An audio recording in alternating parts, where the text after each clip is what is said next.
Oh, you're all making fun of my accent. What's going on, Pop Samurai fans? Welcome to a very special episode of our Pop Samurai block, our Pop Samurai mega block here on Thursdays. We have no aficionados for you today. We have no contention for you today because today it's all just dread. Only dread is what we're doing here. I'm going to pause real quick as somehow the mic was left open. Hold on one second.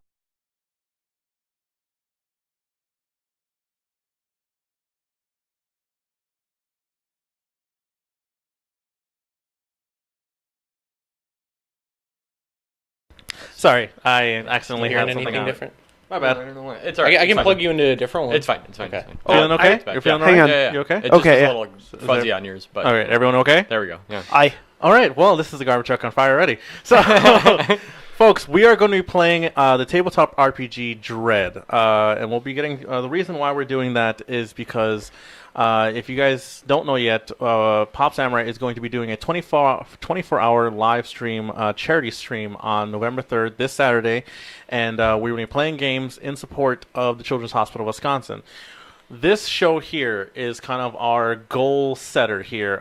We have a goal of $500 to break.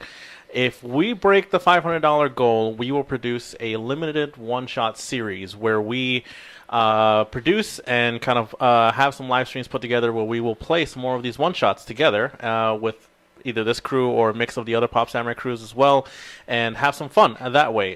We just want to set a goal and a long stretch goal for you as fans out there to break and reach for us as we continue to try and build money for the Children's Hospital of Wisconsin. Hashtag goals. Hashtag goals is what we're doing here. Oh my gosh, we have to be entertaining. Oh my god. So, if you guys... if you guys get a chance to join us for that, or you guys can follow our social media pages, Pop Samurai Network, on Facebook, Instagram, at Pop Samurai Cast on Twitter, and all of them have the links to the Extra Life donation page. And from there, you can help donate to the Extra Life charity in support of the Children's Hospital of Wisconsin. We would really appreciate you guys' help. We understand if you guys don't have a lot of money to donate to it, please spread the word for us. If you don't, if you can't donate, the more we spread the word, the better we'll have a chance of supporting those sick kids out there, guys. So, I'm your DM for this session, if you will, Jelani Hoon, along with the players. Do we give our character name or just us right now? Give your name and the character name. All right, so my name is Dominic Serena, and I am Captain Richard LeCour. Richard LeCour, I love it. I'm Will Washkoon, and I'm going to be playing Chief Engineer William Billy Kallax. I love it. And I am Joel Paprocki, and I am Navigator Knife Edger. Knife Edger. Jesus. I love it. I love it. This is great. This is great. This is your crew. I like it. Let's do it. Beggars can't be choosers. So, if you guys don't get it yet, what we're going to be doing is we're playing a tabletop RPG called Dread. As you can see in the center of the video there, there is the tower. The Jenga tower, or the wood block tower, for copyright's sake, if you will. The mechanics of this tabletop RPG is simple. All decisions and everything that the characters will try to do in this game are dictated by the tower. And the tower there in the middle, as you can see, is right now not as threatening. But as we progress, it may become very tense and very threatening as the players continue on in the game. So we'll see how this goes. Dread is a indie RPG game here, and we will be playing a game or a setting of a story setting that was included into the booklet. So if you guys purchase it, it's going to be included one of 3 stories that are included into the booklet. We are going to be playing a story called Beneath a Metal Sky is what we're going to be playing here. Okay. So we have our crew here. We have our captain, our engineer tech. We also have our navigator pilot on this ship here. I want everybody here have filled out a sheet with questions and answers and stuff like that. If you get a chance right now, starting with the captain. Captain, if you can, give me a lowdown of your sheet and what your answers were, kind of like to help other people get a sense of your character. if you will. All right, so I am Captain Richard Licour. As captain of the ship, what part of your management style upsets your superiors and why? Turns out their commands are optional, that's why. What is the name of the ship? We are on the SS Spinelli. When your last ship was destroyed, what did you risk your life to save? The ship. It didn't go well. But I did pocket my cigars on the way out. What class did you enjoy most at the academy, and why didn't you excel in it? The math. My answers were never the right ones.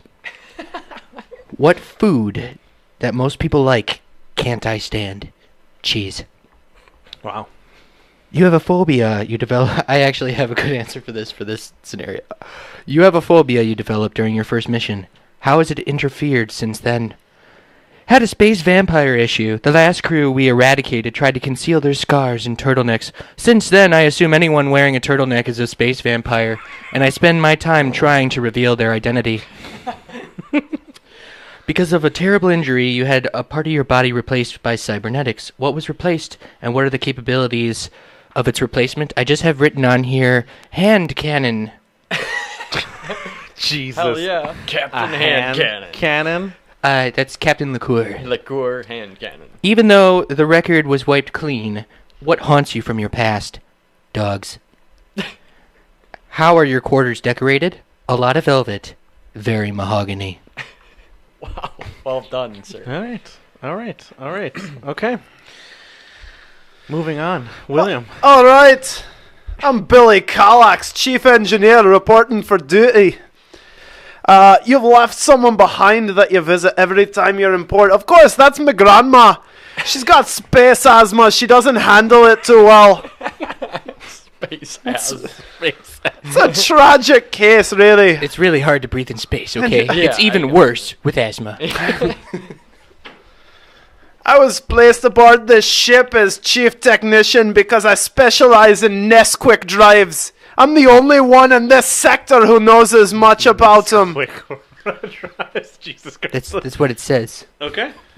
On my last ship, I suffered a horrible injury in which I lost the middle finger on my right hand. I miss using it to pick my nose, but I love extending it extra wide to give it the turbo flip-off. Some people, and I try not to spread this around, but they know that I've got a trouble with the Keris. It's a stimulant that gives me super hard nipples, but it keeps me going on those nights when the drive needs extra tuning. Oh, God. I had a sister once. Lovely little lass. Unfortunately, she was airlocked in a very mysterious incident. We still don't know who's to blame. So serious. My superiors, I don't get along with them too well. The fundamental difference between them and me is I know stuff, and he's dumber than a piece of debris. Mm-hmm. Very good. Should I go through this whole thing, or? Just exactly what you want to give a flavor. Okay, well then I definitely... They say I'm a bit of an oversharer! I think that's all I care to talk about now. Okay. All right. You got any extra of that Kakarot? Okay, the Keris? Sure. On my last ship, actually, I came into quite a bit of Keris. All I had to do was sell my entire ship and crew into prostitution. Jesus Christ. Well, it's a good thing I'm captain then. Been there, done that. All right, Navigator. All right. Knife Edger here. Knife Edger. I love it. Normally, a navigator of your skill would not be assigned to this sort of ship, so why are you here? Because there was a promise of the finest moon Swiss cheese. And I hear you don't like cheese, you son of a bitch. More for you. Where did you get that scar? Encountering the bugs on Clendathu. Mobile infantry made me the man I am today. You sly fucker! Okay, all right. Why don't you like being the age you are? I'm an old salt, navigating the various space seas. I feel like I am younger than I am, but won't go out without fighting, like a lion. A sea lion. Jesus Christ. Sea lion. Because he's on his ship, right? Yeah. I love it. I love everything that's happening. You are normally very close to your family, but you recently have a fallen out of touch with them. Why? Because I took this mission. What piece of contraband have you smuggled on board? Who else knows about it? I smuggled Sunny D and the purple stuff. The captain knows about it. When do you feel most alone? Staring into the abyss of space. When you stare into the abyss, it stares back at you. Why are you also in charge of the inventory? So many references. Why are you also in charge of the inventory? I am highly technical, and I don't trust these shaved apes. What hobby do you have that occasionally comes in handy? Sometimes I speak backwards. Not actually a hobby. I think it's a medical issue. What disease do you fear most and why? Alzheimer's. Wait, what? What did you do during your last shore leave? I got in a knife fight with a Zerg. There we go. Okay. That is all. Bravo. All right. Can I just say, Mr. Calyx, Mr. Edger, welcome aboard. Thank you. Love it. I love it, guys. Eat my asshole! All right. And just to be sure everybody knows, I I have love an you eye too. patch. You have an eye patch? Yes, I have an eye patch. Good. Okay. All right. So as I bring you guys into the story here of Beneath a Metal Sky, you are aboard. One more time. What was the name of the ship? One more time. I'm sorry. The SS Spinelli. I love it. I like to call her Ashley. Okay. SS Spinelli. All right. You and the Covered in crew milk. aboard the SS Spinelli are Very mahogany. You guys are a salvage crew, and you have taken a contract, as your captain will speak to you in a minute in the crew meeting, as you are on your way to the what the hell is it called again? ISS Auerbach. The ISS Arbuck. It is a crew or a colonist transportation vessel, and it's used for transporting colonists from the outer rim colonies to other parts. And it's a very standard thing. It's not a military ship or anything like that. It's more used as transportation. And it was scheduled to dock with the ISS Clover space station 2 weeks ago. It has not reported in. It has not docked in. It has gone silent. All communications to this vessel have gone silent, and it is assumed dead out there in the dark reaches of space. The Auerbach. The We're- Arbok. That's the Auerbach? ship we're trying to locate. Correct. You guys took a contract to head to the location where it's probably best estimated where it might be the location of the SS Arbuck and mission. As you guys are in your crew meeting here with your captain, he will explain to you guys. Captain, take it away. Yes. Yes. Mr. Calyx, Mr. Edger, if I could have a word with you, please. If you could drop your nipples for just one moment. Oh, sorry, it's a wee bit cold in here. I'm sold. They're touching the ground. All right, so I think you've heard about our new mission. We are out to see the SS Arbuck. Turns out that there is some...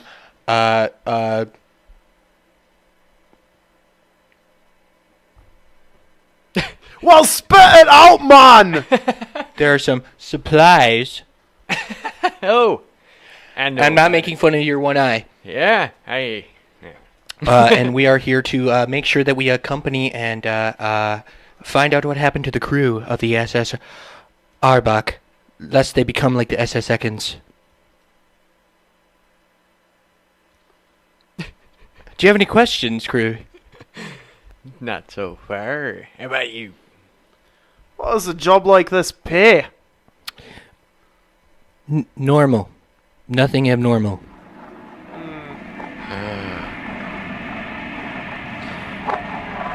What the bloody devil is that? Well, Mr. Calyx, you are our engineer. Perhaps you are the best person to solve this. You Back at it. You guys are. Ship is currently in warp right now, on its way to. I grow concerned that he doesn't know the ISS sound of his Arbok. own warp drive. I You could have guys told you that. Having your Evan. meeting, you guys are talking, and you are moments away from the SSS Arbok location that you guys are coming up on. Captain, any other last-minute things you want to speak to your crew? Just be careful, gentlemen. Obviously, we don't know what happened here, so precaution is our best ally. With a name like mine, I'm a bit busy. So as He's in charge of our supplies. Knife Edger, the navigation system is picking up a large, probably derelict ship as you guys are coming out of warp, and you are about to exit warp. And as you do, you come to a dark scene where just outside of a lonely planet, you see a darkened space hulking ship, if you will. It is the ISS Arbok. Well, we've arrived, boys. I got a big ping on this here radar. I think we found it. It doesn't look good, though. Mr. Wallace, if you could slow our approach, please. Of course. All signs are normal. It seems like we've made a perfect jump. Alright, guys, let's look out of the port side and see if we pick up anything, any sign of distress. As you start scanning the ship, the sensors on your ship give you the information that the ship's temperature is freezing right now, and a lot of the life support systems are on emergency power. And so, from what you, again, as the captain knows, and maybe some of you the crew have joined before, previously on other salvage missions, derelict or dead ships, coming up on them not being manned, and a lot of the most common issues and a lot of things that cause death in space are some of the reactor problems or engine problems that cause power outages or outages in the life support system or leaks in the radiation systems. Mr. Edger. Yes, go ahead. Mr. Edger, could you scan for some signs of radioactivity, please? Yeah, no problem. Let me check here. All right, so this will be our first pull, actually. As you are locking onto the systems and trying to use your systems to scan the ship more, I will need you to make one pull from the tower to make sure that you guys get the information correctly. And this will be amazing if the tower falls right now. He would really have to try. He dies of old age as he's scanning the ship. Mr. Edger, if you could stay alive, please. That makes a baker's dozen. Ooh. Very good. Just place it on top, place it on top, yeah, place it on top. Yes, it is real Jenga. All right, as you're doing some scanning of the ship, you get the information that the gravity drive is off, so you're gonna have to make sure that you're probably taking on your magnet boots with you to traverse the space hulk. You will also getting low readings of radiation throughout the ship. I'm not getting much on the scanners for power. It looks like a limited amount of life support. Also, the artificial grav is out, so we'll need mag boots on this mission. Well, that will make taking the supplies that much easier. So, as you guys are going to be prepping up to board, correct? Question is, what are you guys going to be taking with you onto the ship with you? Understand that you guys have two hands and your space suits, which will sustain you in the environment. But understand that the spacesuits are kind of bulky and won't allow you to be carrying like large like backpacks or anything like that. So like you'll have two hands and basically what's on your suits. All right. Gotcha. So what will you be carrying with you on the ship? As captain, I believe my spacesuit would be specially fitted to accompany the hand cannon, Correct. if I'm correct. Okay. Yes. I'd like to take a sidearm. Well, this is where we come into a bit of a contention with this story. So, the ISS, which is the International Space Force, whatever the fuck it's called, they have a strict, if you are a non-military ship, strict restriction on firearms for non-military ships. And they constantly do inspections of ships traveling through checkpoints. Prosthetics are okay, but your prosthetic has been approved through many special means, and it is not one of those prosthetics that like unlimited ammo. You basically have like maybe 3 charges with it before you need to set it back together, but it's more used for welding and other things as well, but you are able to use it as a hand cannon. So firearms you may not have, but you do have other things, maybe melee weapons and things like that. What would you like to take with you? All right. Well, I'd like to take a standard engineer's toolkit, Okay. and I'd like to have a cutting torch in there as well. All right. Bravo. Very nice. Knife edger. What are you taking with you? He's gonna take a spatula. Underneath this patch, I keep the biggest goddamn knife you've ever seen. I'm also gonna bring a med kit with me. All right. First aid kit, as you guys don't have a medic on board, but it's good enough for problems and anything like that. Engineering kit. You're taking a welding torch, and you have your hand cannon. Now, your spacesuits do provide you with headlamps, right?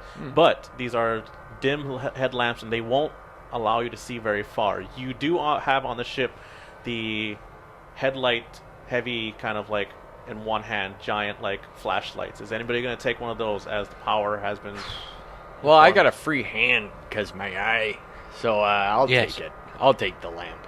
Excellent. Will we have any communication devices to make contact with the ship, seeing as our ship has crew? Well, that's just our crew capacity. We only have the 3 of us, don't we? You have the 3 of us right now, and your crew capacity for your ship, including you guys, you'll probably be able to take on maybe 5 more if you don't take any cargo with you. Gotcha. But like again, it's a very small salvage ship, right? And your communication devices, you have open comm links on in your helmets. You'll be constantly communicating with each other through that, and you have local comms. So depends on what you tune to if you can. All right.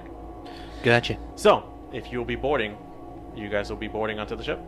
Could I take? I haven't actually taken anything with me yet, sure. other than Yeah, what are you gonna having a spacesuit on. Sorry, what are you gonna say? If I could take scanners, movement scanners, something that could scan Motion with different levels. Sure, you do have a motion tracker on board, and you can carry a motion tracker device on you to scan for motion and things like that. Okay? Yeah, I will definitely take that. Okay.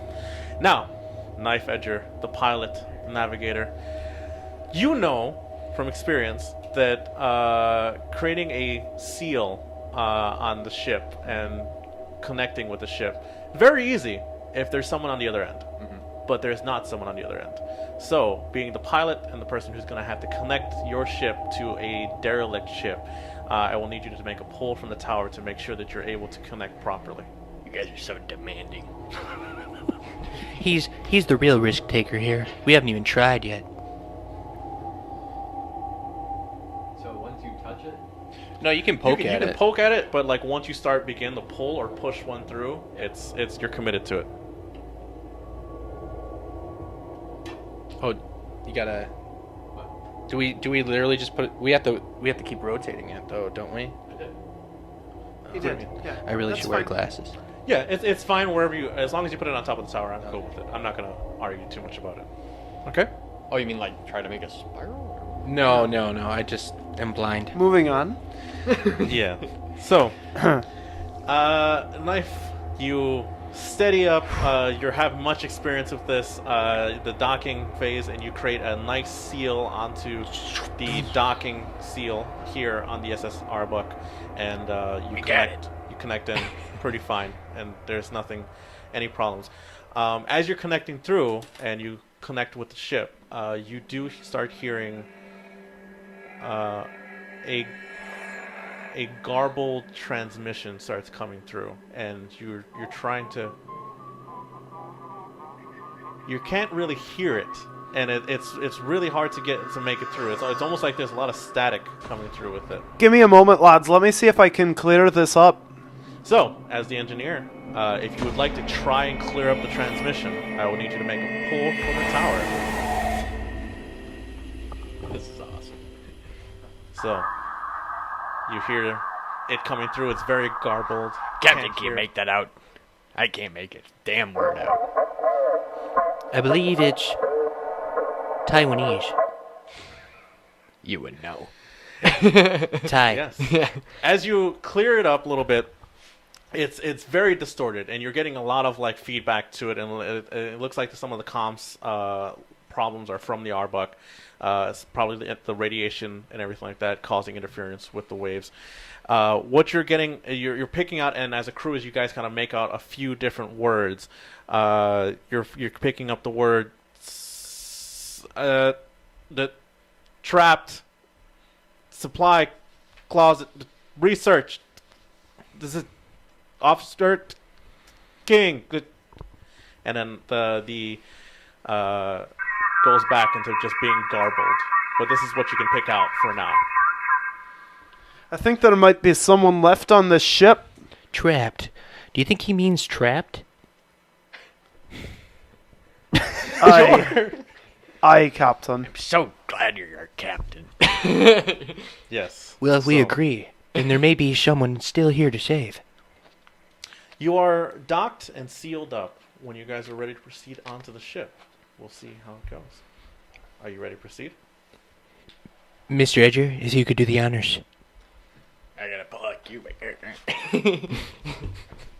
Well, no, you don't have to pull. You don't have to pull. Do you? Have to pull. All right. I thought you were successful, so. You were successful. Yes. Are you ready to enter the ship? I think we should get in there and make sure that this guy's all right. All right. So, what's the traveling order here? Who's in the lead? Who's behind? And who's trailing? I vote, I'll go in the back. As far as being in charge of the motion sensor, it'll keep me spry. We have the guy with the flashlight in the front to give us a good headlight, and our engineer in the center for looking for options for maintenance. All right. As you guys open the space hull and enter into the ship, you begin to peer into the darkened hallway here of the ISS Arbuck. And what you're getting here is It's dark. there's no power. You see the gravity generators are off, and there is some sort of gray dust or something that is floating in the air, and it's almost creating like this fog kind of sense, but it's specks of dust, and you're not sure what exactly it is that is floating in this air, and it is the particulates that are causing a lot of problems with your view, and this is what you see at the moment. Mr. Wallach, have you ever seen such a thing? I don't know what this is. If it's just dust, we might as well open up the airlock and vent it. What about you, Mr. Edger? I mean, I've seen stuff like this before, but I don't know what's causing it on here. It could be anything. This isn't space cheese, is it? I don't think so. It might be a lot of farts. Oh my. I think I'm picking something up on my motion sensor. And as you're looking at, you're seeing your motion sensor, and you're seeing that there's some slow movement, and you're seeing that there's probably a lot of like items that are moving due to there not being a lot of gravity, right? And it's getting very hard to pick up like what is like life organisms or things that are just floating through the air because there is no gravity happening right now. All right, guys. We need to start making some priorities here. Do we go into the command center and see if we can possibly get this operational and look at the blueprints, possibly look at cameras, or should we head straight to the supply room, see if there's maybe someone trapped there? So what I can tell you right now is what you see right now. You see down the hallway here, and it's again very dark, but there are like emergency lights, but they're very dim. Like think like a movie theater, like those little lights that like Yeah. light the whole. It's like it's not giving you anything. But what you are seeing is you're seeing a couple large doors, right? And what you're getting is you're getting the dock doors that you just came through, the docking area. You're getting cargo area. You're getting engineering. And that's what you see at the moment. There's also a kiosk next to you guys on the side of the hallway here, but doesn't seem to be on right at the moment, or you guys haven't checked it out yet. So, what would you like to do? So we have a kiosk, and then we have 2 doors. One headed to the engineering room, one to the supply room. Yes, so you see a kiosk on the wall in the hallway, and then you see 2 large doors, and then like the hallway continues on, and you haven't seen that far, but you see a cargo door, and you see an engineering door, is what this says. What do you say we try to get some power back on? I don't see a problem with that. Let me towards the engineering. I might even be able to get the gravity and the life support back online. All right, I'm going to use the motion sensor right in front of the door as we approach it. Okay. So you're going to the engineering door, correct? Correct. And you're scanning with the scanner to see if there's anything happening here.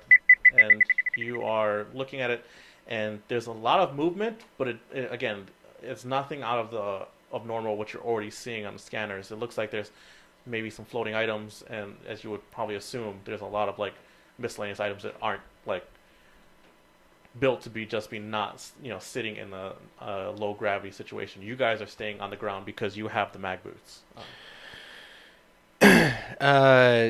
Correct me if I'm wrong, Mr. Calix. I believe the gravitational field is connected to the engineering room. Is that correct? That would be what I would expect, yeah. So hypothetically, if we can get this this gravity back online, we could possibly see if there's any survivors with the motion sensors. It would certainly narrow things down a bit. Okay. Are you guys Right. going to try and enter through? Oh, we're going to try the door, I guess, right? Okay. All right. If you guys are going to try to open the door, you can see that as you guys go and expect the engineering door, it looks like that this door was blocked off a little bit here. Looks like that there's some things that look like it was trying to some people was trying to bar it, and you guys are gonna be opening it. Mm-hmm. All right, so it's probably gonna take, if you have the welding torch, it's probably gonna take you a little bit to try and weld through this little bar that's here, but it takes you pretty simple as you have this welding torch with you. Just cut through it real quick, and you guys, without any power, you'll have to pry open this door, and as you do, it opens up into a very large hall.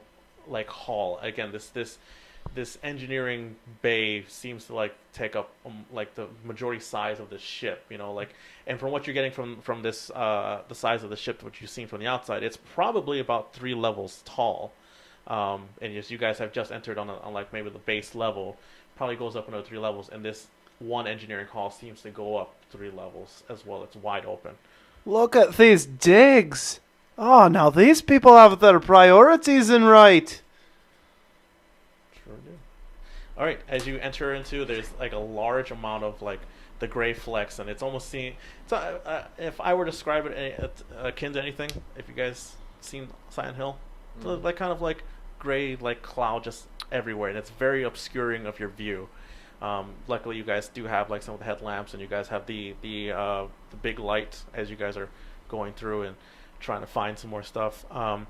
As the technician engineer on the ship, Billy, you kind of know where to go here. You're seeing a lot of different items float around. You pass by, you see a little wrench floating in the air along with it, and you're heading to to this power kiosk, as you see here, and there's some this is probably where they control some of the power and some of the where you'll probably bring back up some of the power and life sustaining systems.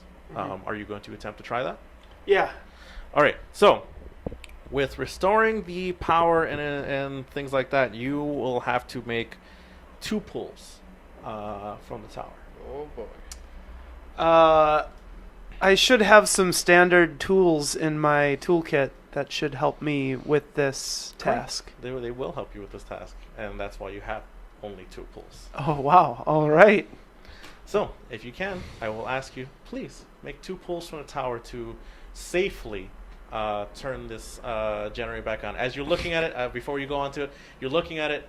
Looks like that there's a little bit of damage to some of the outer like hole area of like some of the engine, and it looks like there's just been, you're not sure what caused it, but like you're gonna try and see if you can get some of the power back on. So 2 pulls, please. This is very intense when we've only just opened a door.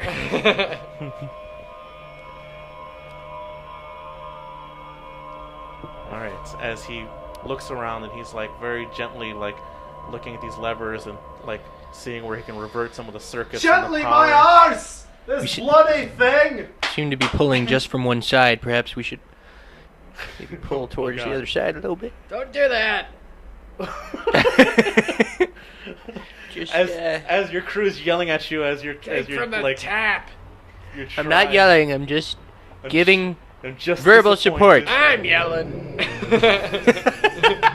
The fuck do you know, you bloody mop jockey?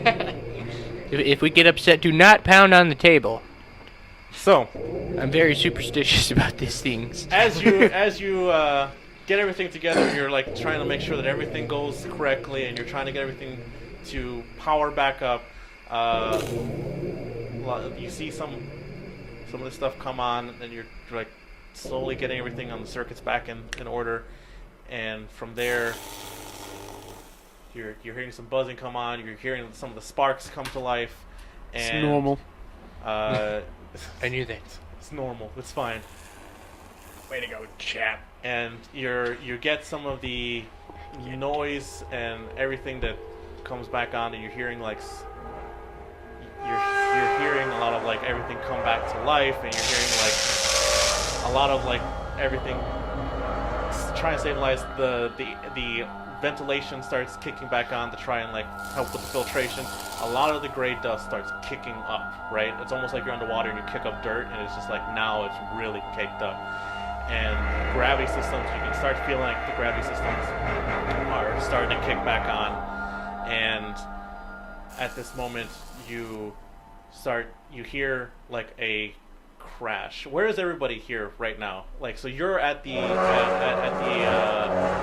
now. Where is kiosk. everyone else? I'm with him with the motion sensor. I'm near the entrance with the big light. You're It's near kind the of entrance? flash near to the door. Yeah, to the door. Okay. At this moment, everything starts moving, and a lot of things start. You're hearing like the gravity generators kick back on, and at this moment, Knife, something falls and crashes near you as you're away from the crew. What the And hell is that? It slams right into you. I need you to make a pull from the tower. Now that's going to be a tremendous amount of movement in a small amount of time. I feel like I would pick that up on a motion sensor too. And as you're looking through it, you're by Billy. Your motion sensors are going crazy right now, and you're like, oh shit! Like we turned on the gravity generators, and as a lot of stuff's happening, you gotta pull it. You're committed to it now. Take the one on top. Yeah. Take it. That's fine. It's okay. You were beginning. You're to pull just one. preparing for the next pull. I You appreciate can that. just push that other one back in. Make sure it's steady. Ooh.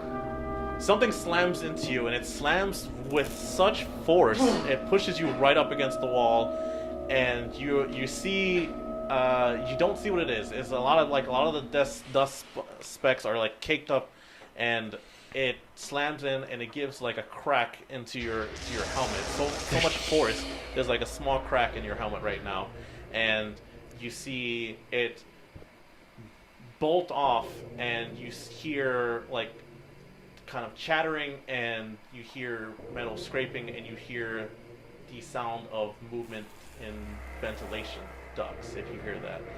And at this moment, The captain, your motion sensors are going crazy. A lot of stuff's going crazy right now. Gravity generators have been turned on, and a lot of stuff is now falling from above you guys that was floating. I need both of you guys to make a pull from the tower to avoid being hit by anything that's falling out of the air right now. Really quickly, we got somebody from the outside on the comms telling us that the background sounds are a little bit too loud compared to our voices. That's fine. I'll turn it down. There we go. Turn it down. All right. Appreciate it, Mr. Calyx, can you do something about this ambient noise that's been going on this entire time since we boarded? Let's get the hell out of the way of these fallen objects first! All right, Captain and Billy, please try to avoid some of this falling debris. Captain's first.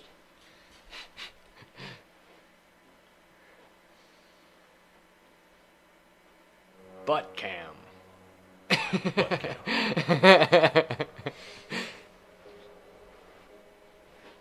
Turning it down. Apologies to the crew. To the.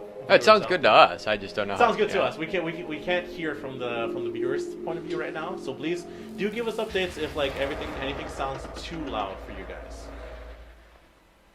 So things begin to fall and everything is happening and you guys are dodging out of the way and you guys see a lot of crates and things that might be used for tooling here and maybe some containers that were housing some of the toolings fall out of the air and you guys are dodging out of the way and so some of the gravity has returned and life systems has kicked back on and you're still getting from the readings in your suit you're still getting low levels of radiation and that starts to kick on a little bit more as there's a little bit of spike as you turned on the generators and there's a spike of radiation.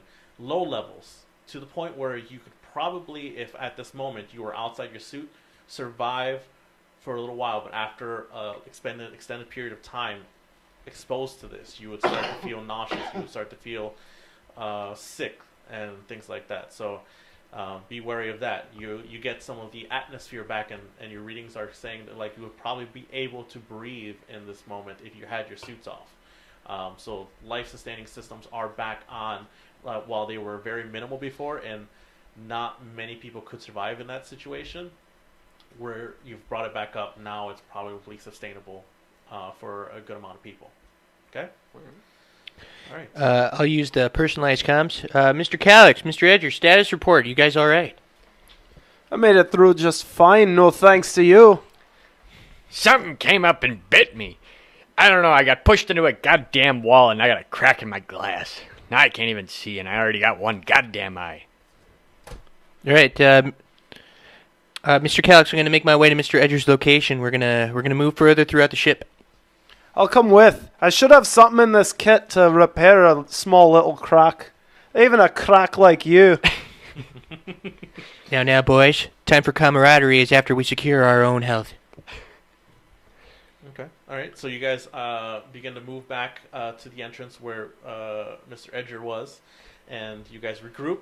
You do see that he's trying to dust himself off here. He has a little small crack into his helmet. And how does this scene play out for you guys? Do I have anything in my engineer's toolkit that can you could probably, do suit repairs? You can probably apply something to his suit right now. It's temporary, but it'll probably hold some epoxy or something like that. Calyx, you got the epoxy. Yeah, I got something for you. Might Oh, be and I got leaking. something that'll fix your suit too. Mr. Edger, could you point towards the location you last saw, whatever it was that bit you? Well, it was right behind me, so I guess I repair his suit while this discussion is happening. All right, you begin to repair I his was suit. facing indoors here watching you fools run around like a bunch of nannies, and all of a sudden, I just got shoved, and it pushed me, turned me around, and turned me right into the wall, and then it ran right out the door and into a vent. Could you point towards the vent? Yeah, it's right that way. All right, we're going to observe the vent and see what that whole thing looks like. All right, so you guys are trying to locate the vent. So, I mean, it was really hard for him to see. It was all kicked off, but you can probably find the nearest, vent area. There's a lot of debris that fell from this area. There's a lot of stuff, littered around right now. And you come to this vent area, and there's a lot of debris that, kind of fell and, crashed into this little area right here. So, while you're looking at it, it does look like something might have gone through this vent. At the same time, could have been falling debris that like smashed into this little area. Could you tell what it looked like? Was it like a small child with a ladle? It With felt a pretty. ladle? It felt pretty big, to be honest. I'm a big hunkin' meat sausage, and some guy came up and pushed me. It's not gonna be a child. Never underestimate the power of children, Edgers. You're right. They got quite Or the utensils imagination. for shoveling stew, apparently. You must be hungry. All right, so what say we make our way further down this hallway? We're going to decide to actually go Let's follow the further into the hallway that we originally were in. Now hang on a minute. We're standing here in engineering with a bunch of crates just fall from the sky. Don't you want to look around and see if there's some salvage we can take? This shite just came from heaven, practically. I believe if we locate more life forms, we could find more people to help us with such cargo. And what shape do you think they'll be in? Having some little baby running around breaking their suits? Ladle. Apparently, I'd rather just get what we come for and get out of here. but apparently the same ladle child that got the edge of Edgers over here. Nice. If you would like, you could help us locate more individuals. That's what I'm going to go do. Unless you want to go straight to the supplies. Alright, let's get on with it then. All right. So I'm going to make my way down this hallway as I narrate. Yes, I knew. You guys begin to make your way down the hallway a little bit more, and you come to a stairway that would lead up, and you do see some a large like number on the wall, like that's been placed here, and it says 1 as you guys are where you are, and there's a stairway. And as you're coming to the hallway leading up to the stairway, you begin to hear the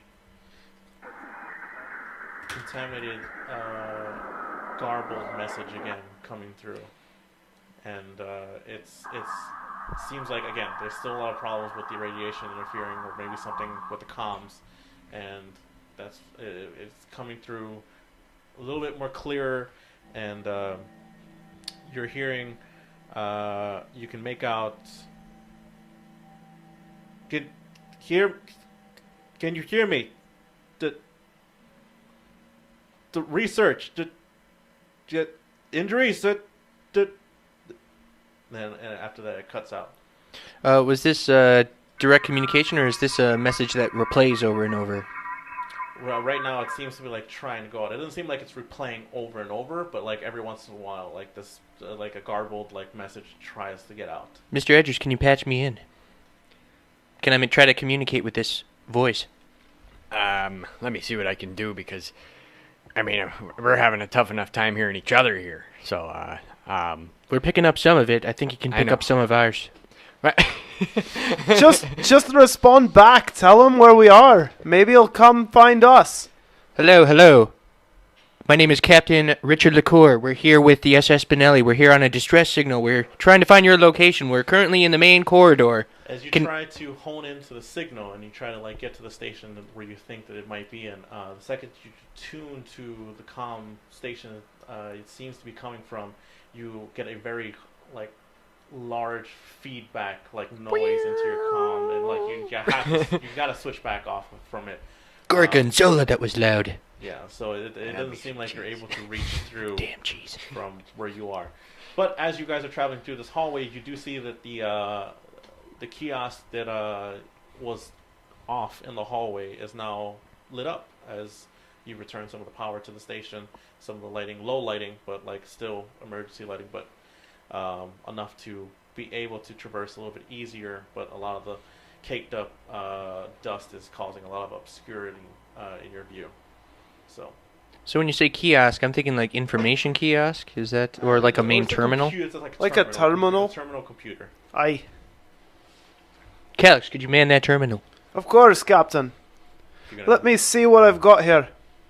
All right. As you head up to this computer and you try to mess around with it, as it's you've restored some of the power to it. If you'd like to try and access it, knowing some of the technical wisdom that you have, will allow you to pull from the tower to gain some information from its computer. All right.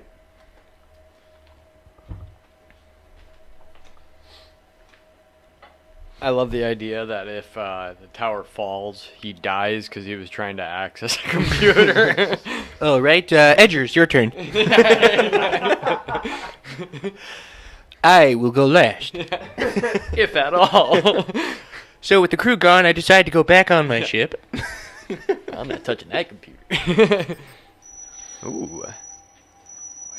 So, as you access the computer and you're looking at it, some sparks spark up a little bit, but the computer comes up and it's welcome to ISS Arbuck mainframe, and a lot of it seems to be corrupted, and there's a lot of problems with the computer. But you're able to pull up what has some semblance of a map, mapped out area, and you're looking at the map and. Where you are right now, you're looking at there's a docking area, cargo area, entrance to the engineering bay. There's a stairway on the second floor, and on the second floor you have the ops area where you have medical, crew sector, research, and then from there on the third level is where you have the observation. You have let me see here. Just to make sure that I don't say the wrong thing for the wrong area. And then so observation. You have R&R, and so this is what you have there at the moment. Crew, any idea where we should head to next? Well, if we're serious about salvaging this beast, we should go to the cargo bay, see what they've got locked up there, and maybe find some anti-grav trolleys to get this shite back to the Spinelli. Now, as you're looking at this map, there's something weird about it. And I'm sorry, on deck 3 you also have the hydroponic gardens, is where they provide food and stuff like that, right? But yes. And engineering seems to take up all 3 floors, so it looks like it just runs through all 3 floors. As you're looking at this map, something's a little weird, right? So you're seeing, so there's the ops, there's this room, and then you're seeing, if you were looking at a layout of a house, you would look at these spaces. There's this almost seems like this is supposed to be a room, but it's labeled as there's nothing there. If you were looking at a layout of a house and it was this is drywall and it's a big ass room, and it does for a colony ship or a transportation ship, it doesn't seem like it's supposed to be laid out like this. It's a weird ship and how it's laid out, Captain, take a look at this map for a second. Does anything strike you as a bit strange? Triple Brie, I know what this is. What do you see? Mr. Edger, I think you can identify that these are the rooms that we're looking for. Yes. Contrary to popular opinion. I don't know what the two of you are on about. I just see a bunch of blank spaces. Well, we're going to go to those blank spaces, and we're going to accue the nothing. The only blank space we need to accue is the one between your ears, boyo. We should be getting our salvage and getting the hell out of here. Oh, we'll get the salvage. A select salvage. Pure gold cheese. All right. How are you going to proceed now? Let's take a look at the nearest blank place where there's supposed to be a room. That would be on the second floor. Then we will head to the second floor. The ops floor. So, as you begin to progress up the stairs some more, you head up the stairs and you arrive on the second floor, and it ends on the second floor. The stairs doesn't keep going, so it looks like there's probably another stairway leading up somewhere down the hall, probably. And you begin to head forward, and as you enter the hall, to this ops area, it looks like that there was some sort of firefight or something happened here, and this hallway is littered with casings and guns on the floor. Look, you see some pistols, you see some shotguns, and there is blood splattered on the walls and bullet holes riddling the walls as well. And the area where you would have saw the blank room, it looks like that the wall had opened up to what looks like gun racks, but it looks like they're empty now. And this is what you're seeing. Gentlemen, What the bloody devil happened here? Gentlemen, I believe we need to confiscate this, as this is a non-military facility. I think you know the law, so we're going to have to take a couple of these guns with us. I don't see any flaw in that plan. Pick your poison. What do you think would be the most harmful? And take it on your person. We don't want anyone to be shooting them. All right. What do you... let me go through each one. Knife. What do you pick up? Shotgun. All right. You pick up the shotgun. It's jammed. Ah, crap. I don't know how to work anything bigger than a pistol. All right. You pull up a pistol. It's empty. This one is empty. There are others. All right. Well, I suppose I keep Captain. checking. I look for... are there bodies here, or is it just armory? It's just armory, casings, splatters of bullets, and bullet holes. I look for some grenades. You can look around, and Blow the damn hall out. you don't see any type of grenades or anything like that right now. All right, I'll go towards... You said that there are gun racks? There are gun racks. Are and there any guns on said gun racks? Pull it open, and it looks like a lot of them were... It's empty. It looks like they were pulled out and probably on the floor in front of you right now. All right, I'm going to look for possibly an assault rifle. You're looking around. You see an assault rifle on the floor, but not in the gun rack. All right, I'll try that. All right, See you if pick it up, works. and it looks like it's jammed. Gotcha. Now, as an engineer, as a technician, you know that it's jammed. Bullets that are in it are probably still good. I could probably try to unjam them. Maybe if I break the gun, maybe I'll use it and put it into an empty gun. But for each gun you try to do that, I'll need a pull from the tower. Do it. Is there anything I can use in my toolkit to reduce the risk? Yeah, although it would normally be, I would normally have you do 2 pulls per gun to try and but I'm going to have you do 1 pull because you have your tools with you and you're able to probably unjam a gun, probably take some of the ammo that's jammed in there and use it into an empty gun probably. Sounds good.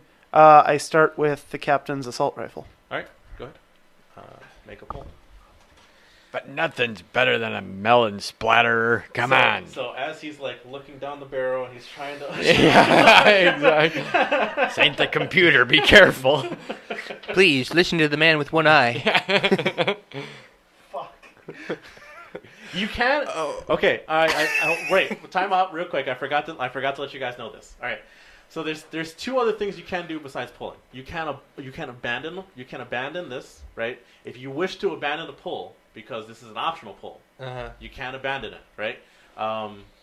You can decide, you know what, I'm not gonna pull, right? And then, it'll be fine, right?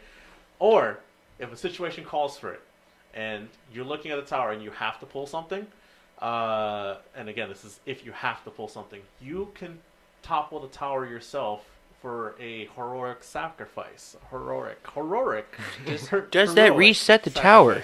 It'll reset. It will reset Well, the tower. he's gone. That was What fast. We haven't even What encountered an anyone. anticlimactic. We haven't seen anything. All right, so you unjam this assault rifle, and you're able to pull out of this assault rifle 3 rounds, salvageable rounds out of this clip. It looks like it jammed right at the end of this clip, but it's 3 rounds. You could probably clean rounds. You could probably enter into a clean assault rifle that's probably empty somewhere around here. So when you say, is this like a 3-round burst assault rifle, or what are we talking? You can be set between automatic or single shot. It's one of those assault rifles, but it's one of those that it'll do some damage more than the others. All right, I'm going to use the old moneymaker. If you 2 want to decide who gets a hold of this weapon, that'd be fantastic. I want my shotgun. All right, shotgun. Go ahead. Second time. is amazing. It'd be amazing if it did topple as he's trying to. Boom! Don't play with guns. Yeah. A moral to this story from Pop Samurai. All right. Bravo. All right. You're able to unjam this shotgun. It breaks the gun, but you're able to pull 2 clean shotgun shells out of this pump action shotgun, and you do see an empty one there that you could probably load these 2 shotgun shells into. Okay. So I pick it up. I mean. Yeah. Okay. So you have it, obviously. Yeah. So right. you have an assault rifle with 3 rounds, and then you also have a shotgun with 2 shotgun blasts in it.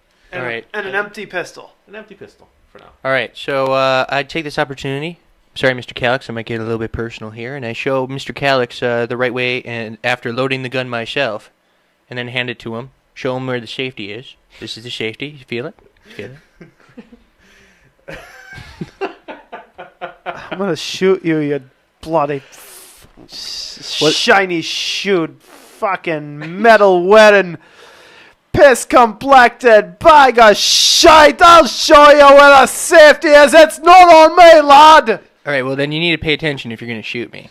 All right, and then so as you guys try and salvage what you can out of this hallway, you do see a sign down the hallway a little bit more. It's labeled ops. You see the sign for medical, crew sector, and research.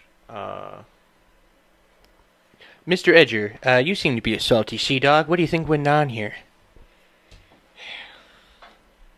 Looks like a good old-fashioned gunfight. I'd say that these poor suckers were ambushed, but I don't know from what. This is a bloody mess. Do you think it could be that child with the spatula, sir? That's a powerful-ass spatula, if you ask me. I've seen some pretty good spatulas. It was a ladle. A bloody ladle. Yeah. Calyx, we can't get our stories confused here. Thank you. You also, I almost forgot one part. And then I guess I don't know, a small sign. It says bridge. It does say bridge on the second floor. Bridge. Yes. All right. Well, we're making our way to the room that isn't there, so we're gonna keep going towards that direction. Yeah. Now, hang on a moment. Didn't that message say something about the research lab? Yeah. It's right here. Shouldn't we check it out? I suppose the mission does dictate. Well, the message that we were hearing before, somebody said something about research. We should probably see it. Make sure they're not in there. And alive and well. And have a spatula. Yes, I suppose so. Well, let's make our way to the research lab, boys. All right. You guys head down the hall a little bit. You see, as you're passing through, you pass medical first on your way to the bridge and research and stuff like that. As you pass medical, you see that the doors to medical, they are these sliding doors. It looks like these doors are closed, but it looks like something burst through the doors, like they forced their way through the doors, and they kind of like are open like this, you know, like it's not supposed to open that way. It's forced open. And for someone who has the cybernetic, so you have the gun and you have the what again? I'm sorry. It's a middle finger. Okay. Yeah, like you know with your cybernetics and stuff like that, like it would, even if I had like a cybernetic fucking whole arm, it would take me a little bit to fucking burst through this fucking door like this. So you're seeing, that's what you see at the moment. So you're gonna go past medical and you're gonna keep going to research. Monterey Jack. They just don't make doors like they used to. Jesus, all these cheese puns. He doesn't like cheese. So what's happening? Well, I'm going to move towards the research facility. I don't know what my crew might do in reaction to the door. I'm going to just point my gun at it and walk on by, and we're going to go to the research facility. What about you? Yep, I'm with him. Okay. As you pass by the medical, I mean, again, it's creepy, eerie. Let me put the as you guys pass by medical and these doors, and again, a lot of this dust particulate that's kicking around, and it's still very hard to see as you're trying to travel through. And you pass medical, you're on to the research section. There's a door that says research on it. Has a single sliding door, right? And it's slightly open. What are you guys doing? I'm going to hold up the motion sensor. You hold up the motion sensor. You're looking at it. It's beeping. It doesn't seem to be giving you anything at the moment. Looks to be pretty calm. Hello, is anyone in there? This is Captain Richard LaCour. We're here to rescue you. Silence is what you're hearing. All right, let's go to the research facility that might have someone in it. All right. So you opening this door. You're opening this research facility. It's a small room. It looks like it's probably like a little lab. And as you open this door, it's dark but emergency lights. So you enter in.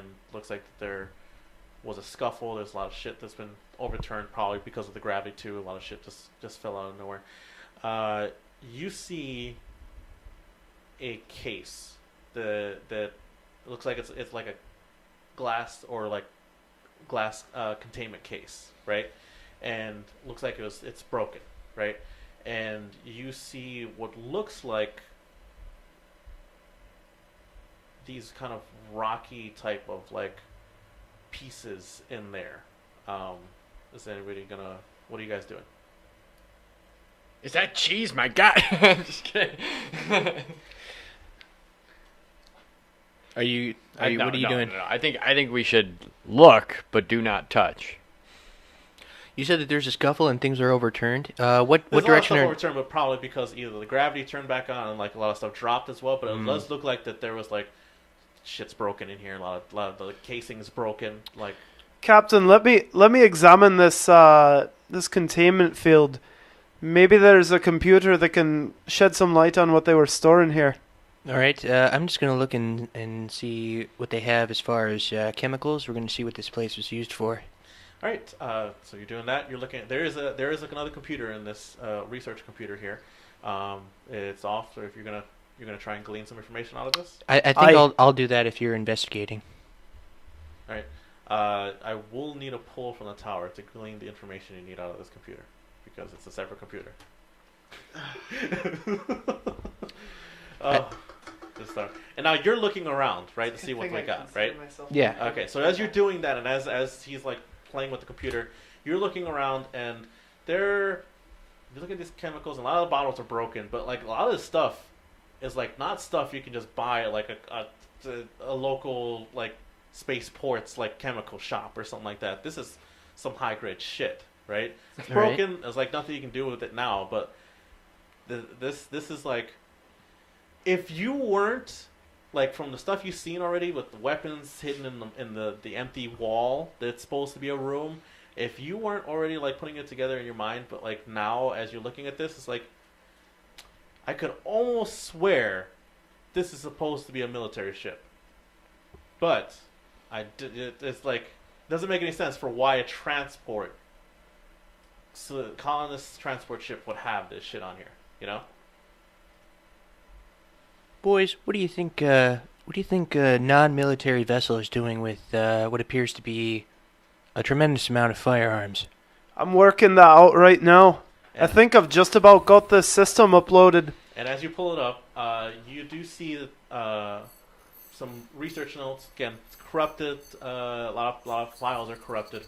But you do see some recent notes.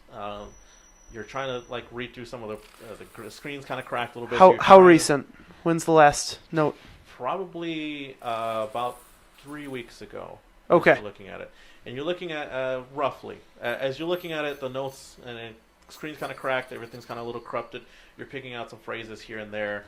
You're looking at looks like someone was typing in a journal here or something like that, and you're reading through it and you're seeing, we stopped off on an uncharted planet, right? Found some samples of some geodes, collected some samples, and things like that. As you move on, geodes, when cased and housed in the case, broke.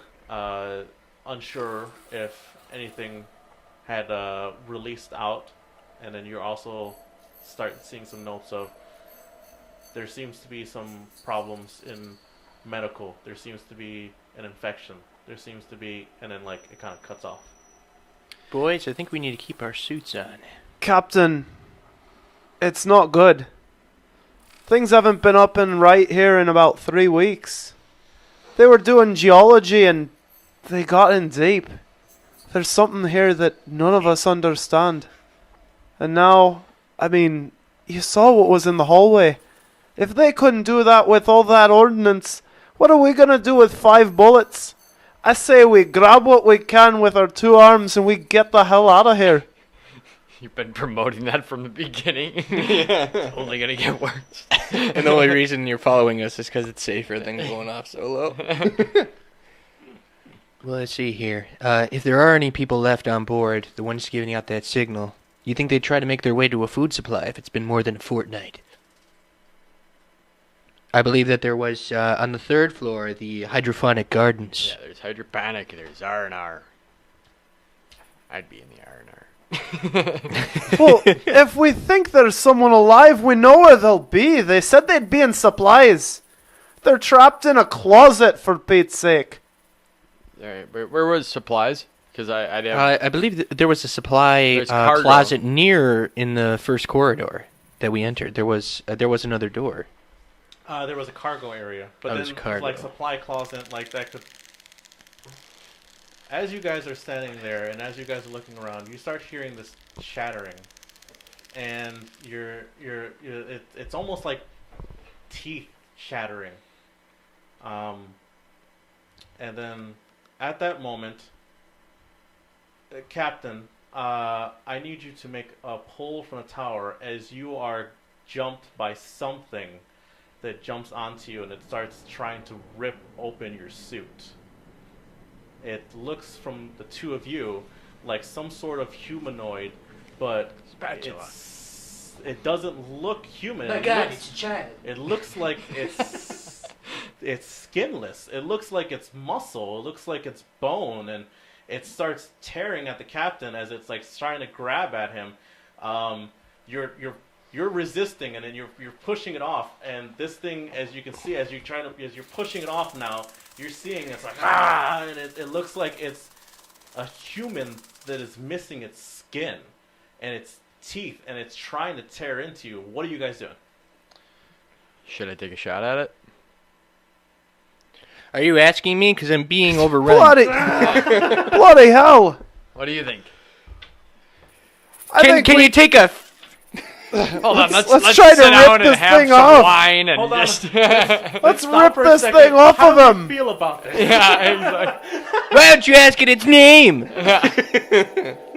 I grip one of my wrenches and I start trying to bash it. Alright, you start bashing at it and everything like that, trying to get it off of him and everything like that. I will need you to pull from the tower to try and see if you can bash it Wait a off second, the he captain. just pulled from the He's tower. pushing Isn't he off. safe? I need you to see I just whether- gave you gun! Yeah, but that thing... Yeah, I know. I need you to see whether or not you're strong enough to bash Fight this it off, thing yeah. off of him. Alright. Alright. Why do you have guns? I was pointing at it. Nobody said shoot. It really is a child, isn't it? Yeah. I saw the look in its eye, and it reminded of me. Oh, is that it? Because all I see is in front of my visor. Alright, you bash this thing off of him as it looks like it was trying to tear him open and like pull him towards a vent that was there, and like you bash the shit out of this guy's head, and it goes rolling off, and it begins to try and pick itself up. What are you guys doing? Is it moving? Get the hell out of here! It's moving, and it looks like it's trying to come after you guys as you guys bash it up, and it's like getting back up, and it looks like it's we're still to lunge again. We're still in the research You guys facility. are in the research room, Right. yes. I grab a bottle of ethanol, and there happens to be a Bunsen burner starter in there, so I pour it all over this thing. You better give him some bonus points for ingenuity. Jesus. So you're gonna burn in space in a spaceship. Still low oxygen in here, all right?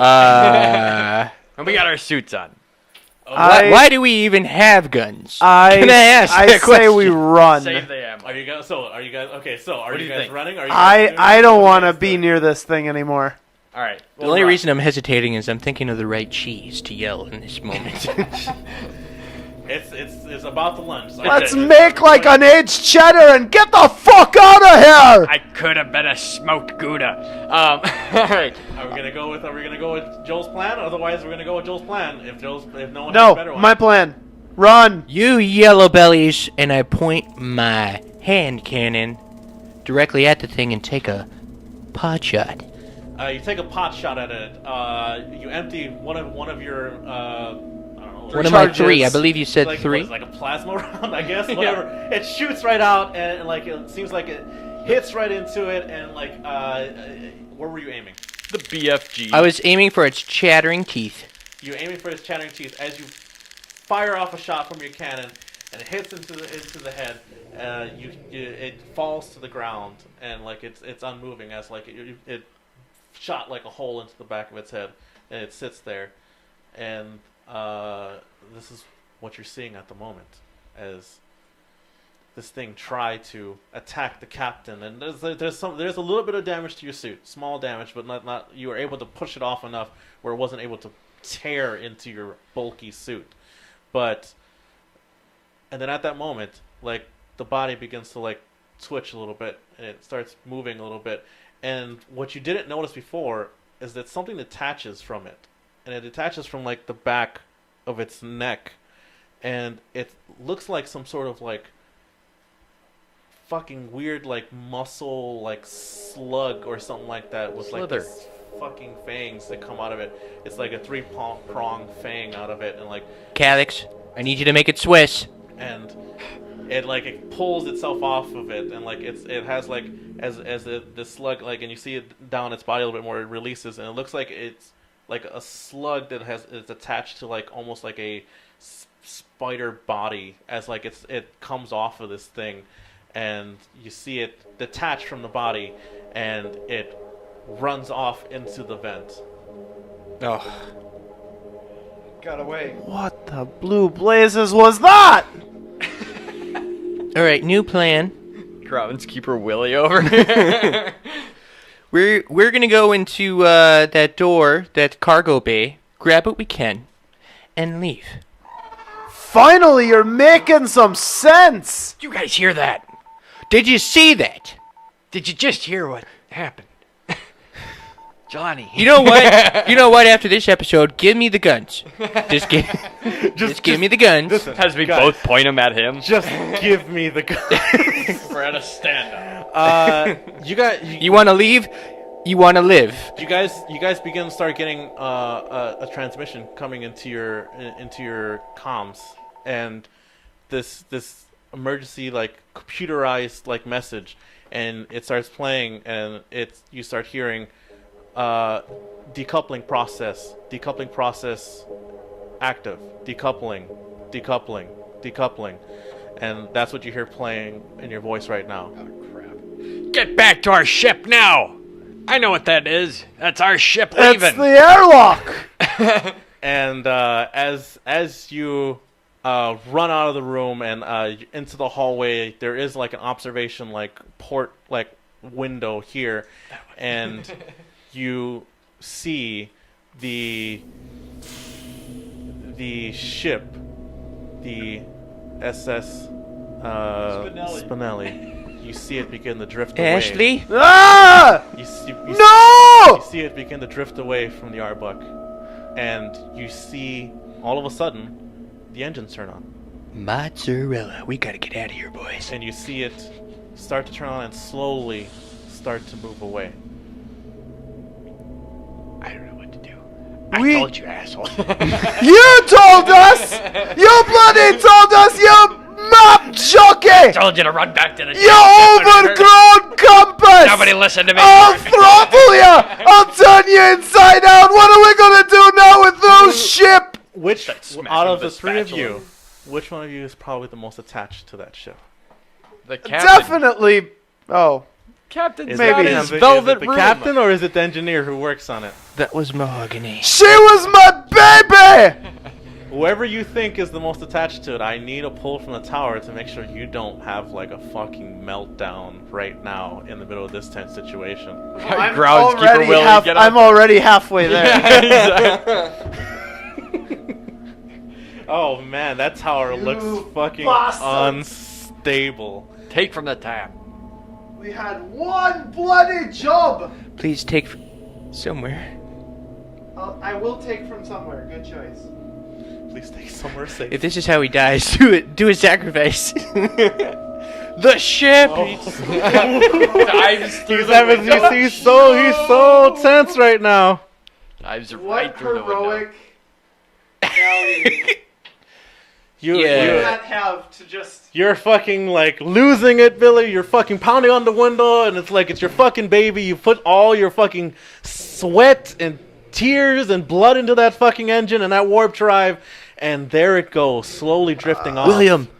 She was We'll the come only. back. She was the only Nesquik drive I ever loved. We're gonna get out of here, and we'll come back, and we'll get Spinelli back. We know this location. I've been telling you this whole time if you'd listened to me from the get-go. But no! I'm just the engineer! Well, boys, this is a change of plans. We're gonna have to assess the situation. It's gonna be how many days would I know before they realize that we're no longer on the ship and we're not doing a routine check back with our mission? Well, with a large categorized colony transport ship, it took 2 weeks to send someone out.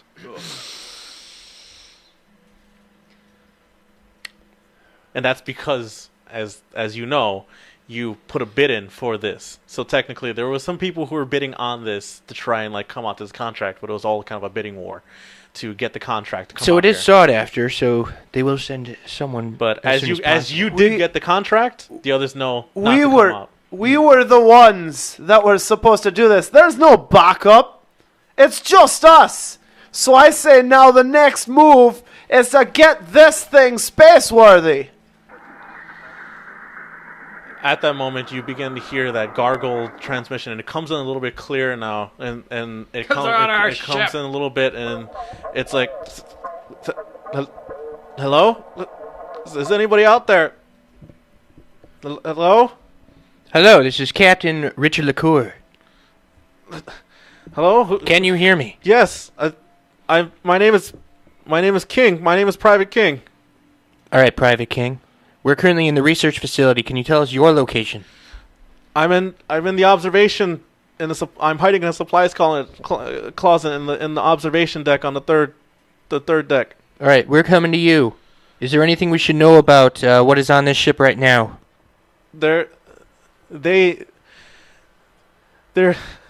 came on. They infected the crew. There's so many of them. They're everywhere. How are they infecting the crew? I don't know. Private King, how many are infected? How many were on this ship? It could be we were transporting like there were 100 people on this ship. Holy! It could be all of them. I don't know. I haven't seen or heard any from anybody in a long time. All right, King. Can you stay on this line? I'm trying, but my battery is dying. I haven't been able to get a good signal up until right now. All right, we're going to have you save your battery power. We're going to get on the deck. I'm going to try to make contact again. You reply if you're able to. Thank you. All right, keep this line clean. We want to save that battery power. All right, boys, let's go save Mr. King. And with that, I'm going to say that we're going to take a break real quick as we end part 1 of 2. As we take a quick break to exit fluids and enter fluids, and we'll come right back, guys. So do hold on for a couple minutes. We're going to be right back on with the second part of this, and we do hope that you're enjoying this. Don't go nowhere. Do stick around.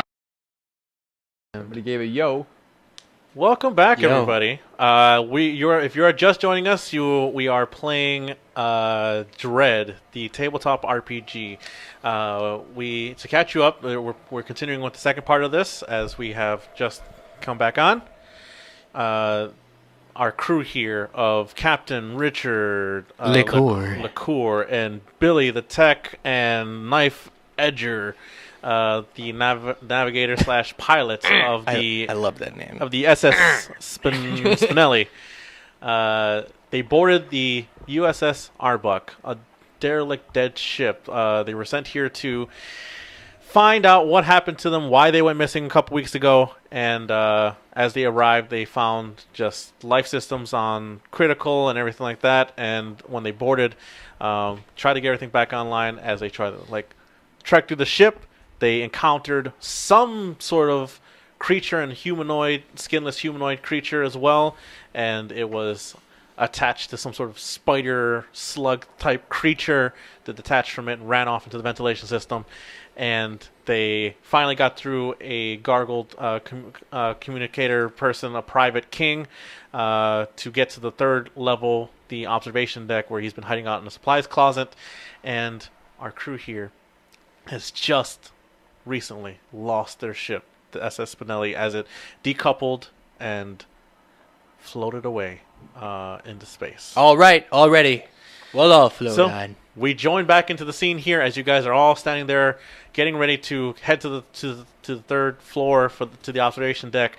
You guys are looking out at the observation window, and you just see the SS Spinelli off in the distance and becoming a speck in the distance as it keeps going. All right, lass. All right, Take it good, yeah. We need to reassess the situation. Apparently there's a lot of people that were infested. We don't know how many are left. We know that there is at least one creature roaming around. But we have to be careful because there might be more than one. And we definitely have not put a dent in that first one. So what do? Do we want to secure a better location first? Or I think we should go straight and get Private King. We gotta go get that guy. He's struggling. What good is some lad gonna do? You saw the crew back there. We're stuck on this damn ship. We need to find out what's going on. All right. Wait. Wait. It's coming in. This is Private King. Private King, you're supposed to keep this line clear. Clear. it's clear. Just letting you guys know. Just be wary of debris and blockage along the way. Roger that. Keep this line clear. You want that battery power, okay, son? Roger. This is why I take fiber every day. So, All right, with that, I click off. Take fiber, do you? So you can give me more shite like this. Speaking of giving shite, give me that assault rifle. Take it. I was never any good at shooting. I tried to tell you earlier. Look at this. The safety's still on. I showed you how to do that. What a great captain. Oh, yeah, our fearless leader. Laid us right into the belly of the beast, you did. Well, damn it. Shh. I'm going to lead us out. I like how you cocked an assault rifle. Yeah, exactly. Oh, I'm sorry. That was my hand cannon. I'm reloading. I'm sorry. For those of you back at home, I have a Mega Man-style hand cannon that Oh, also Christ. functions as a righty. Just Rockman. get it over with, Lefty. Let's get on. Lefty. All right, right. so we're going to make our way towards, it appears, wherever that new stairwell is, towards the third floor. All right, as you continue on, you pass navigation's room, you get past the bridge, and you do see a stairway leading up to deck 3, if you wish to go. As we're walking, I'm starting to fall behind as I look more and more sullen over the loss of my ship. Okay, all right. So I am now in the rear as opposed to in the middle. Okay, in the rear. Billy's in the rear, and Captain leading the way. Absolutely. All right. I'll take his. I have the assault rifle around me with the harness, but I do have the light as well, and I'm moving forward while he has his shotgun and the first aid kit. All right. You guys are moving forward, and you guys begin to climb the stairs, right?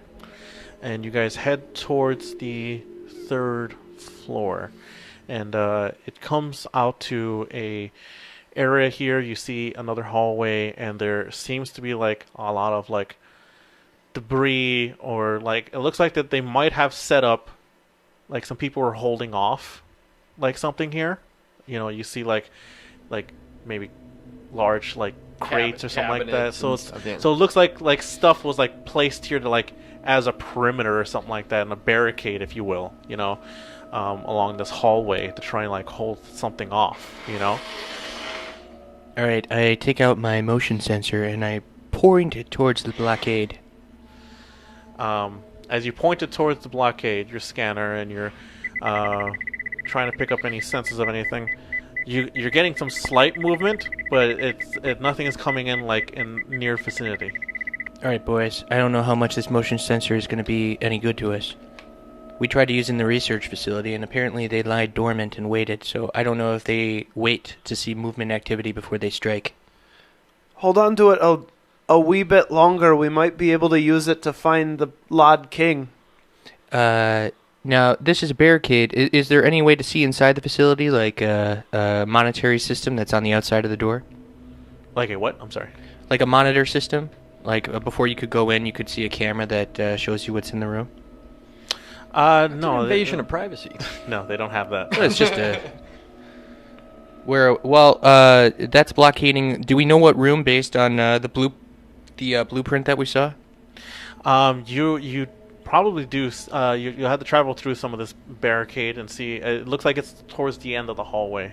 And if you guys continue forward, trying to get through some of this debris and stuff like that, go around it, like see if you can get through.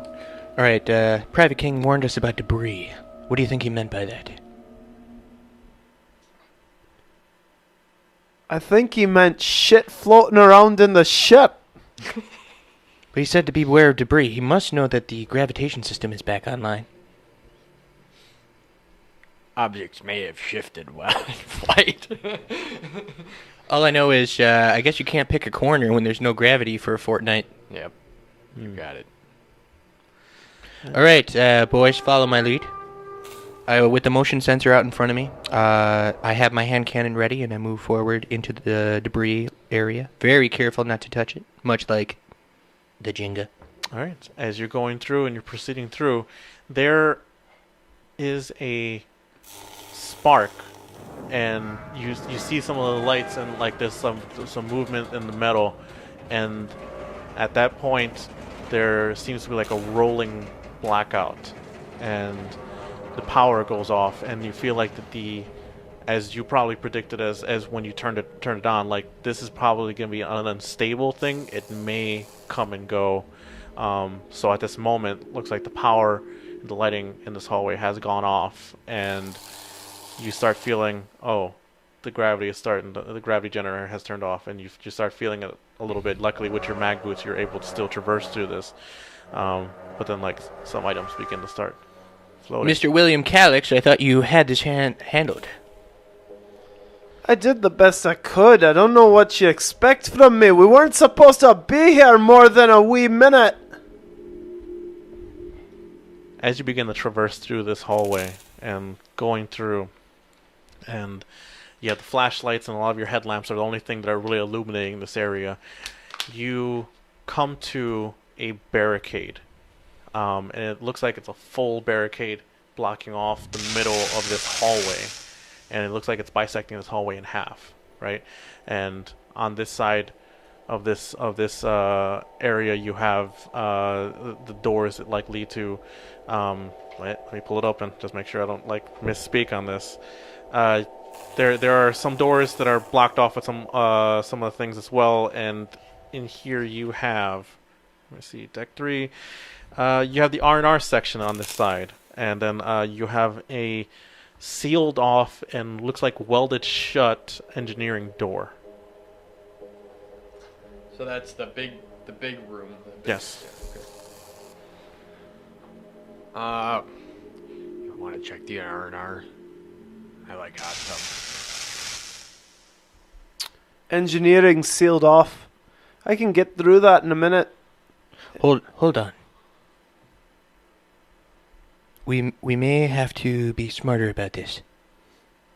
If engineering was blocked off on this level, and the first level, what if it was also blocked off in the second level? What if the majority of the creatures are in the engineering bay? They can get through the ducts, though. We saw them get through the ducts. Damn it! I think. Can we do anything about this blockade? You guys want to try to clear some of it out and go through it, or do you think that maybe in the R&R we can push through another doorway somewhere else? So, what I can tell you right now is that with the blockade here, it would take some time, but you could probably get through it eventually with clearing it out, especially with the gravity going off. It's just, it'll probably take you maybe an hour or something like that to get through it if you needed to hold off here for a little bit and pull this blockade out of your way. Or, if one of you would like to make 2 pulls from the tower, I could give you an alternate route. Does the blockade... What does it cover again? It covers engineering? Engineering, R&R seems to be free on one side. Where you guys are. And on the other side, you can probably guess that it's probably going to be the hydroponic garden door, gardens. and then probably the... Observation. Well, you pull up the map, right? Right. So you know exactly the order of the doors, right? Mm-hmm. And so, this is what you're looking at. You're looking at the door to the... engineering would come up first, Okay. right? Then you would get the door to the R&R. R&R. Then you would have the door on the other side of this blockade. You would have the observation deck, and then the hydroponic gardens. All right. So, I'll do 2 pulls. Because I think if we can get behind that wall, then we might need it. Hold on. If things go off and we run into one of these creatures, what's our plan? I got a shotgun. So did they, if you remember. I'm flexible enough to bend over and kiss my own arse goodbye. Thank you, Calix. Your humor is well needed in these tight situations. Now I can tell you No, this. it's real. I'm pretty good at yoga. I could probably tell you this too. You have with you your the engineering, Billy. You have the kit with you, right? You have your engineering kit plus your welding torch. Right. Right?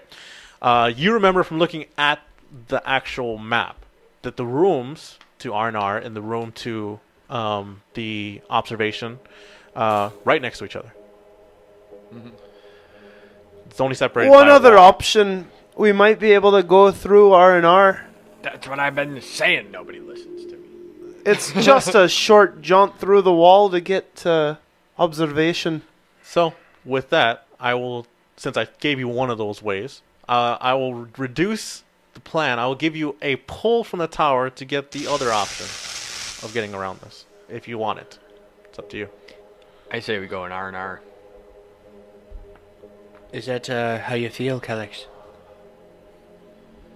What does it matter what I feel? You haven't been listening to me this whole jaunt. Calix, I'm listening to you now. Just do what you feel, The hand- Captain. the We hand- know you're the hand gonna on the- anyway. The hand on the helmet. Yeah. I'm listening to you now. Damn it.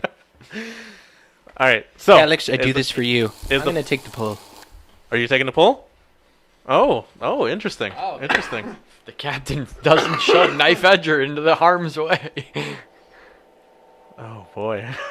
Now remember, this is an optional pull, so Bottom left. if you want to abandon it, you have the option to abandon Wait, this that pull. thing's leaving its stable. I'd go higher. No, you can pull from the Yeah, top that too. one. You can pull from the top if you want, but it's Alright. up to you. We'll leave the safer pulls when we need them. All right. Well, here's your option, guys. Looking at what you remember, Billy, from the map, right? And you're looking at it, you could probably safely navigate the vents to the other side of this barricade if you were to enter the ventilation. Didn't we already get through the barricade, though? Isn't that what that was? No, well, no. So did you pull to know the other way, or did you pull to try and get through the barricade? He Well, pulled that, to get through it's the barricade. 2 to get through the barricade, if I remember. No, So I thought we went in R&R. yeah, we went towards R&R. I And then thought you're you cutting the said... I reduced it. So there was 2 pulls to find an alternate route. yes. And if you're gonna stay here, it literally wouldn't take you anything. You literally just have to buy time to pull apart this barricade. So there's no pull for opening Jelani, the Private barricade. King needs us. But Leave it that would take you an barricade hour, and that would instigate whatever I'm gonna happen So no, I guess we went through R&R and found the different way, and Yes. I started Okay. cutting through Okay. the wall. So, But first we should look through R&R. okay. So if you enter into R&R, right now, I will R. give you this, right? R. The welding torch you've used to cut through a door already, right? And in order, like, looking at this, you have only a certain amount of juice left in this torch that you're probably only going to be able to cut a hole at a certain size, and it's going to be very hard to get through it wearing these bulky suits if you cut it at a certain size.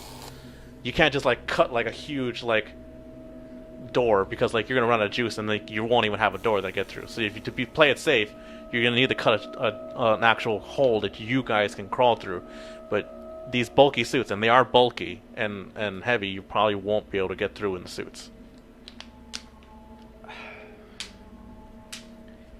I say we double back. We can't be just ditching our suits. Not in this radiation. We only need to ditch him to get the door open. I can go in and open the door from the other side if I believe. No, because the blockade's still there. We're going through the blockade. No. I thought you In were, R&R. so okay, so We're time going out. through R&R. Can we Time out. can we store up the pull we just The blockade did is engineered. and go back to the blockade? So, are you okay? So there's What did I pull?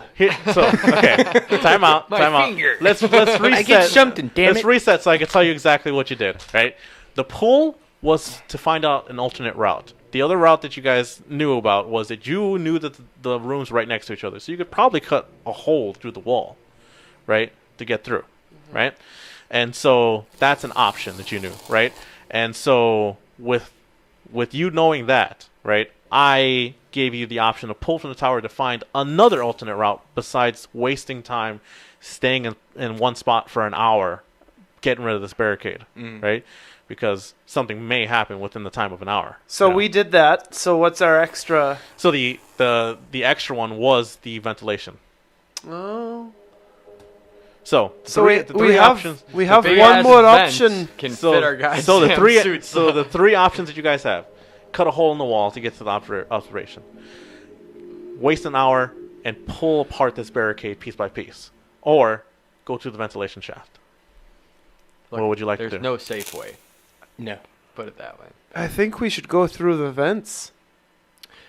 This is just to get a hold of private, right? And hydroponics. and Yeah, that because whole you know on the other side of this barricade, that's where the observation is, and that's where Private King told you he was. Now, looking at the maps that he did, Billy said that he could probably safely navigate you around the barricade to the other side of the vents. It would just take you going into the vents. I'd prefer if you referred to me as Chief Calyx, by the Chief way. Calyx, I'm sorry, Chief Calyx. Thank you. cheese cow. Chief Calyx has told you he could probably safely navigate you guys through So I did a pull to to find find out that I Did you- shouldn't do the thing that I pulled for. if you guys Is aren't that, gonna is that what you're telling if me? you guys aren't going to take the vents. What would you like to do? So you can cut a hole. I feel like a the mulligan vents. here, jaboy.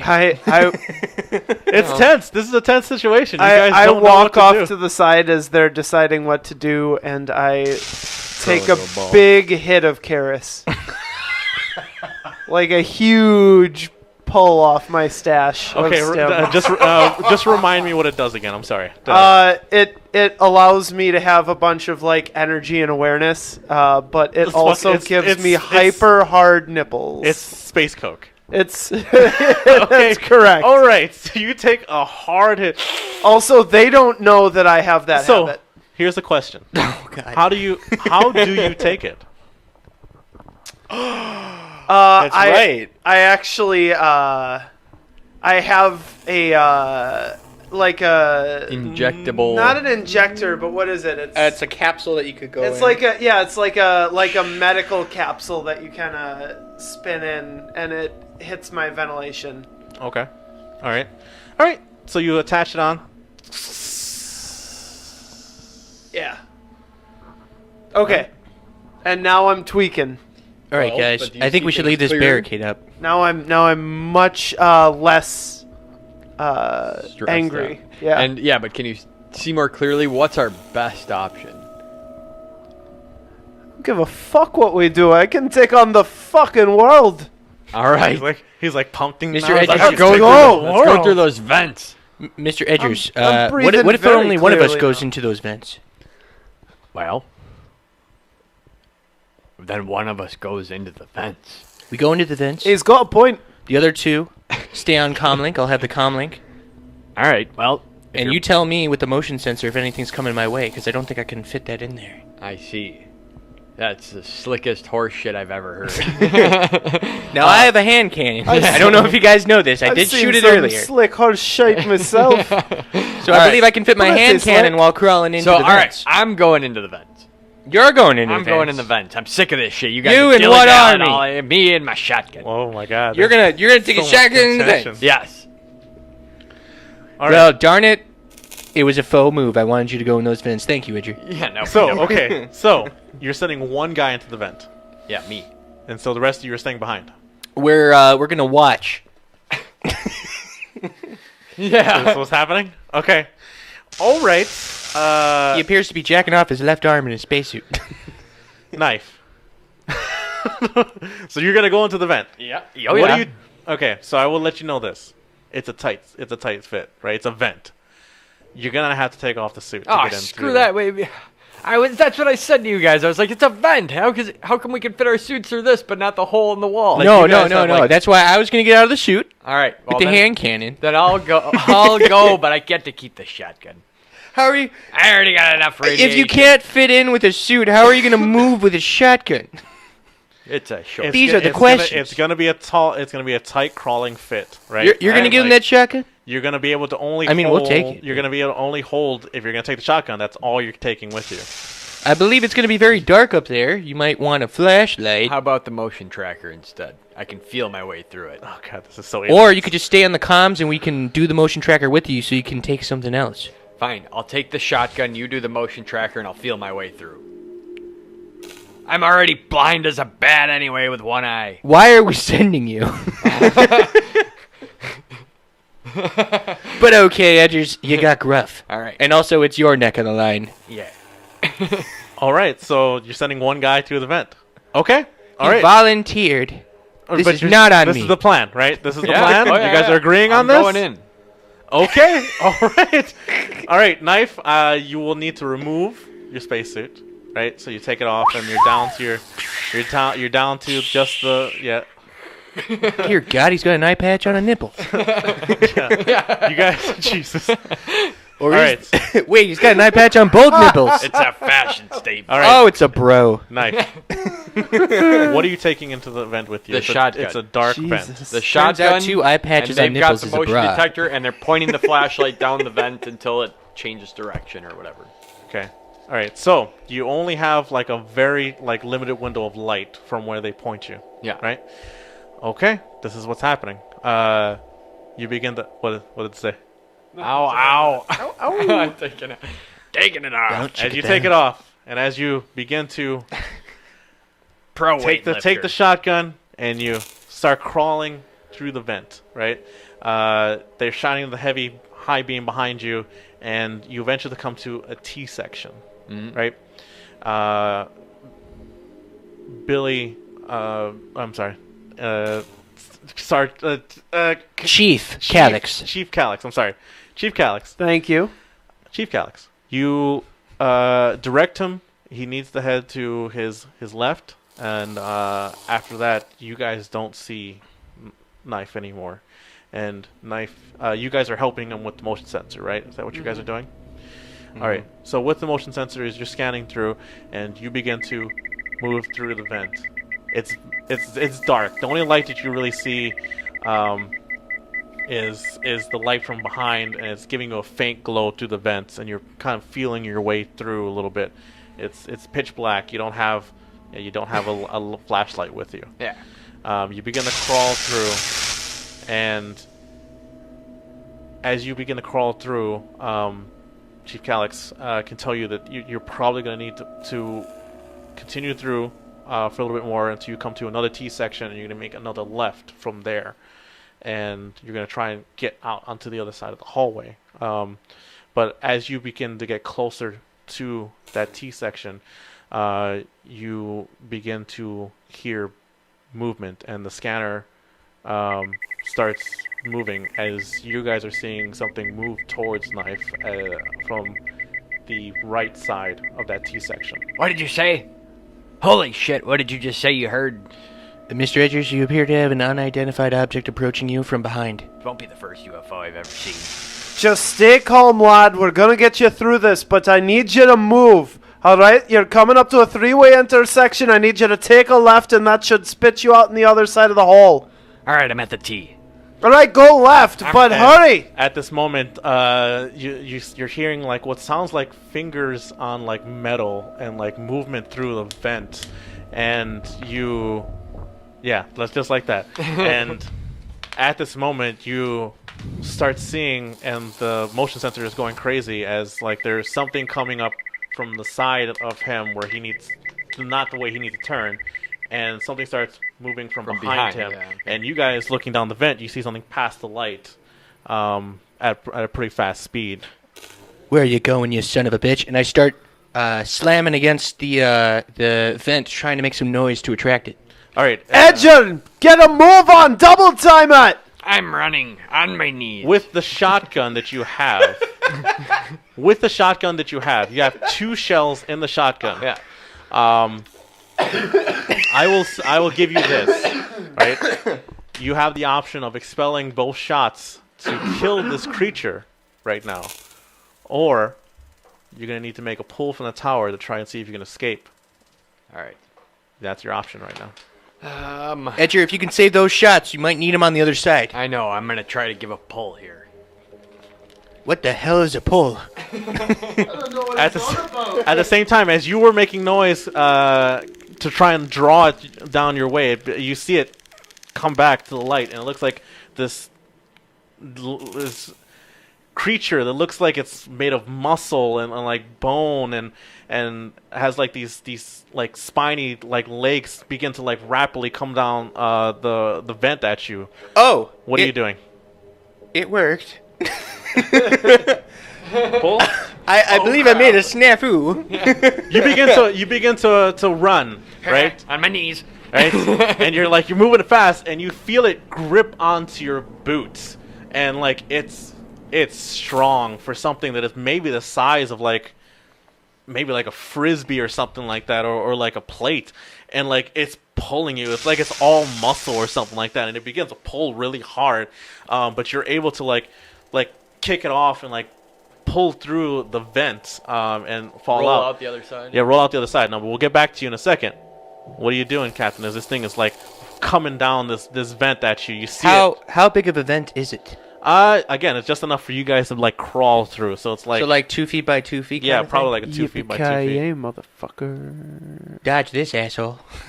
Either that or you could jam it closed with something in the room. What are you doing? I have some time to... we've been in this room for a little bit. Would I know if there's anything that can seal this shut? You could probably move like one of the big things out in the way, but like it's coming at you now. So like in order to like pull something out in front of it, you got to pull from the tower or expel a shot to kill it. Shoot that thing already! It's coming. It's moving. It's coming down this vent. What are you doing? I take the shot.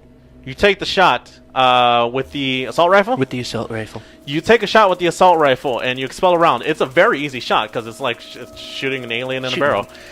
Shooting this is a childs straight and shot vents. down the vent. You take this thing out and then it explodes in like to a mess of goop there. And like this is what you see right there. You expelled one round out of this assault rifle.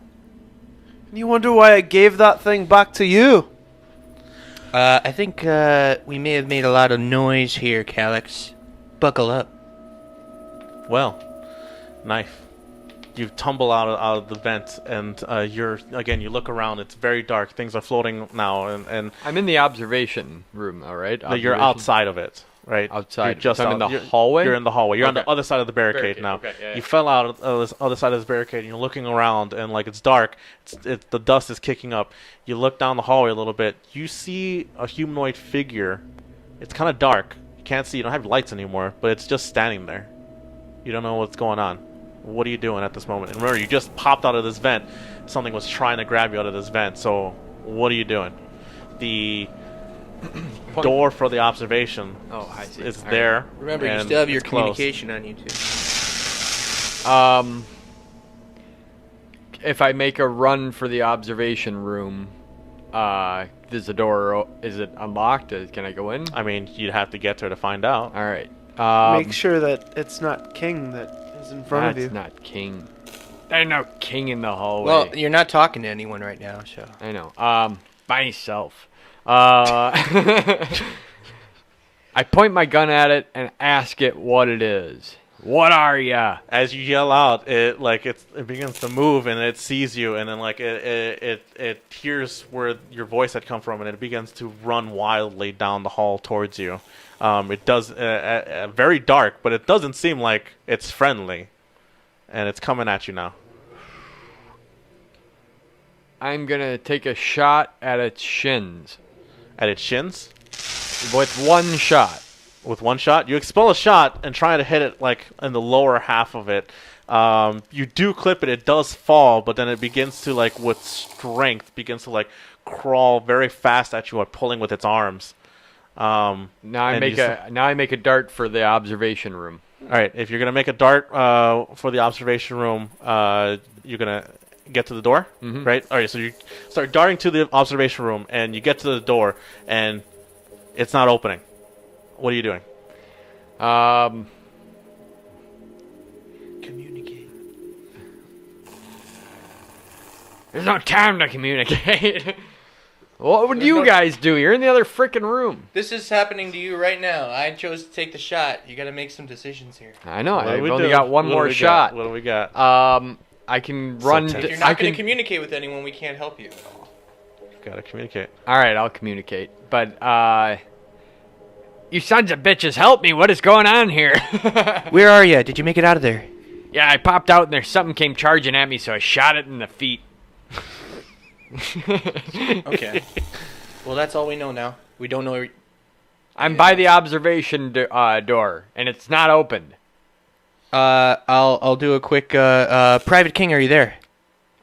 All right. You try to contact Private King. Yes. Yes. Can you tap on the door? On my door? On your door. He goes and he starts tapping on the door, and you're on the other side, Edger. You hear the tapping on the door. There, I did it. What? Why? Mr. Edger, tap back. Can you open it? Oh, there's someone on the other side? Are you guys on the other side? Open it. Let him in. So he starts trying to you hear some stuff on the other side, Edger, as he's trying to pull this door open. At the same time, this thing that was crawling toward you is still turned around, and now it's trying to come at you. He unpulls off some sort of bar he might have had this door closed with, and it opens up, and he slides it open, and he lets you in, and this thing tries to get into the room with you guys. As you guys are trying to close this door, what are you doing to keep this thing from coming in? I grab the bar and I shove it down its gullet. You're shoving it into its face to push it back? Yeah. All right. If you do that, grabbing an improvised weapon and trying to push it away, but I need you to make a pull from the tower. All right. Yeah. Who is the blue one? Can anybody read this? Can't read what it says from here. Nope. You don't have it on your screen? I don't have it on my screen at the moment. I'm not sure who that is. But thank you, everybody who's joining us on the chat. This is fun. You shove that bar into its face and push it back away from the door as you shoved this bar down its throat and push it away, and King slides it closed and tries to wedge it shut with something else since you took the bar away from it. It's hi, are you the only one? It's me, but there's two other guys, and they're in the other room, which was the hallway. They were in the hallway. They were in the hallway on the other side of the barricade. I went through the vent. I got attacked in there. I took a shot at something, and then I didn't take a shot at it. I ran out of there and on my knees. And then I jumped out. I got attacked by something. What the hell are these things? Mr. Edgers, are you all right? I'm all right. All right. What about you guys? Are you doing all right? Tell Private King to switch off his comm link. We're going to communicate through you now and save that battery. All right, King, shut off the damn All comm. right. Okay. All right. So tell us what's going on here. You got any intel? I will say, just to save for brevity, like, just open your comms link so that everyone can hear, I guess. Like, so now everybody's open comm links with everybody. These I don't know how to explain what these things are. These things. It's a private military research vessel.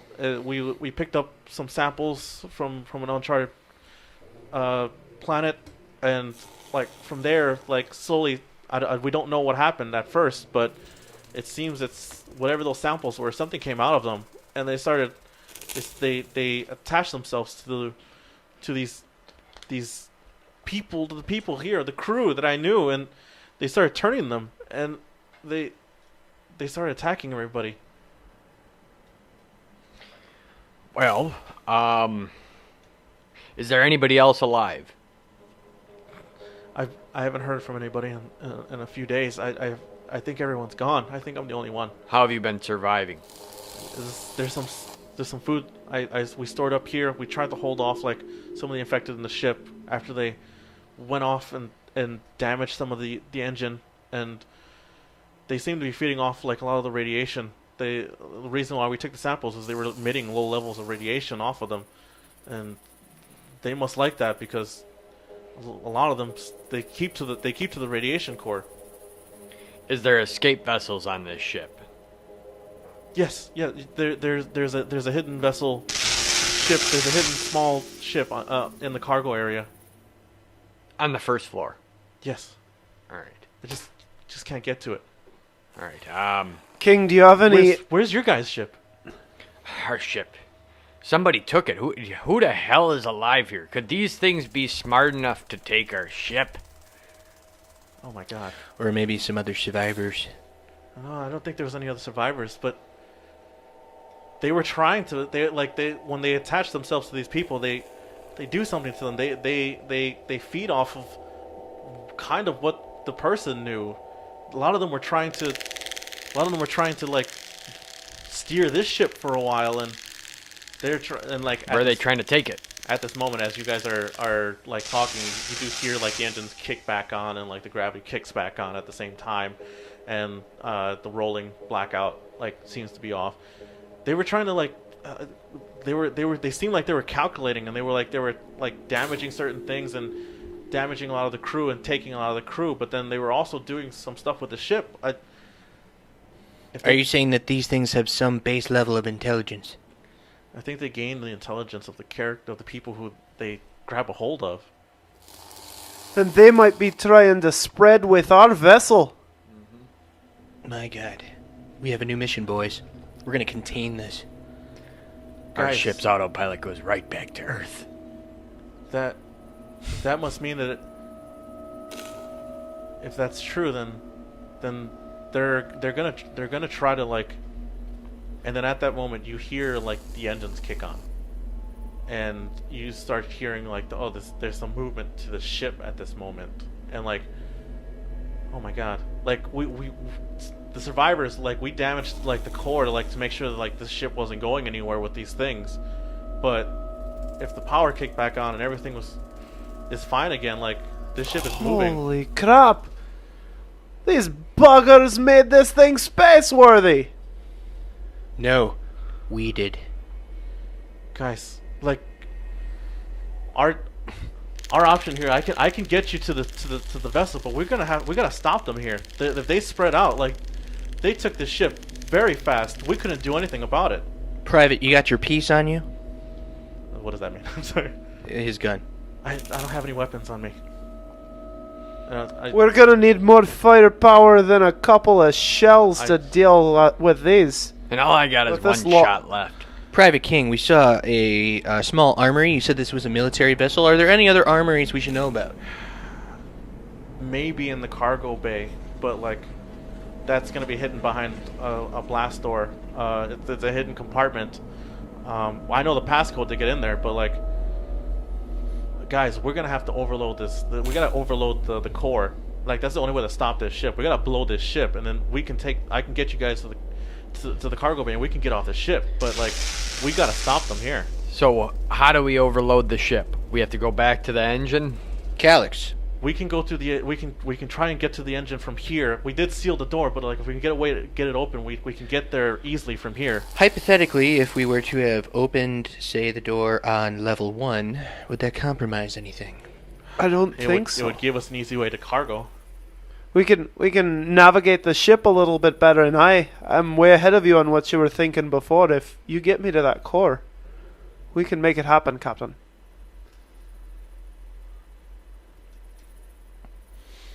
Alright, so we know what the private knows about these creatures. Did you gain any intel when you were in the hallway? Yeah, tell us the best way to kick him in the face, Edger.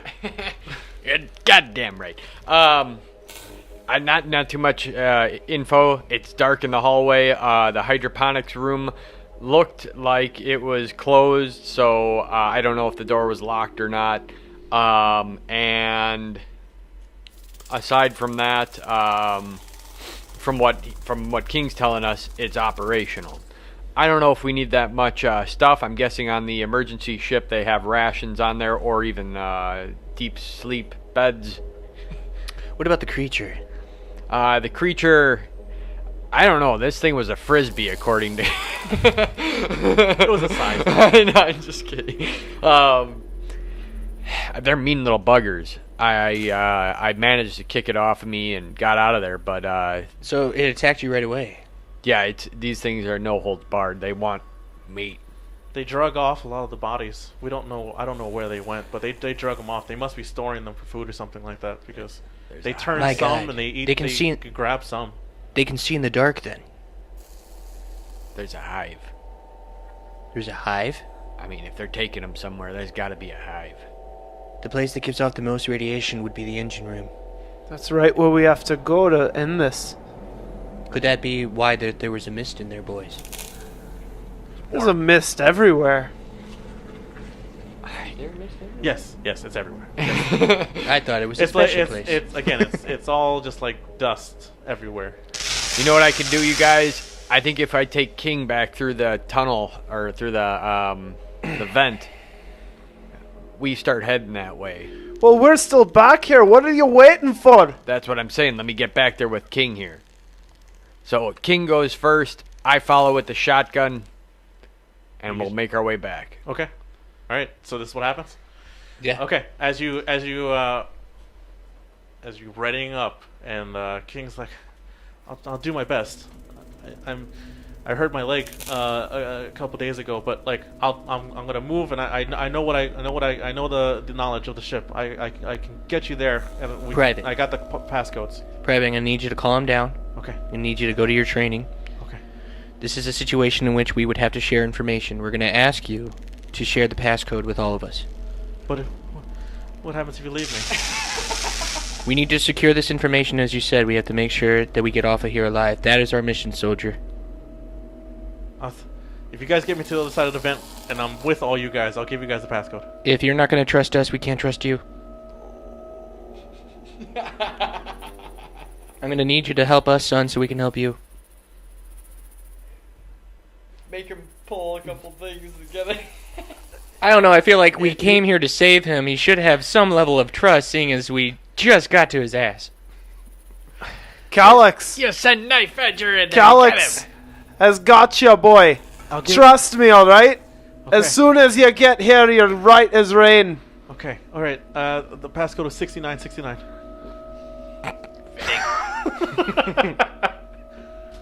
That's got to be made up. You gotta be pulling me leg.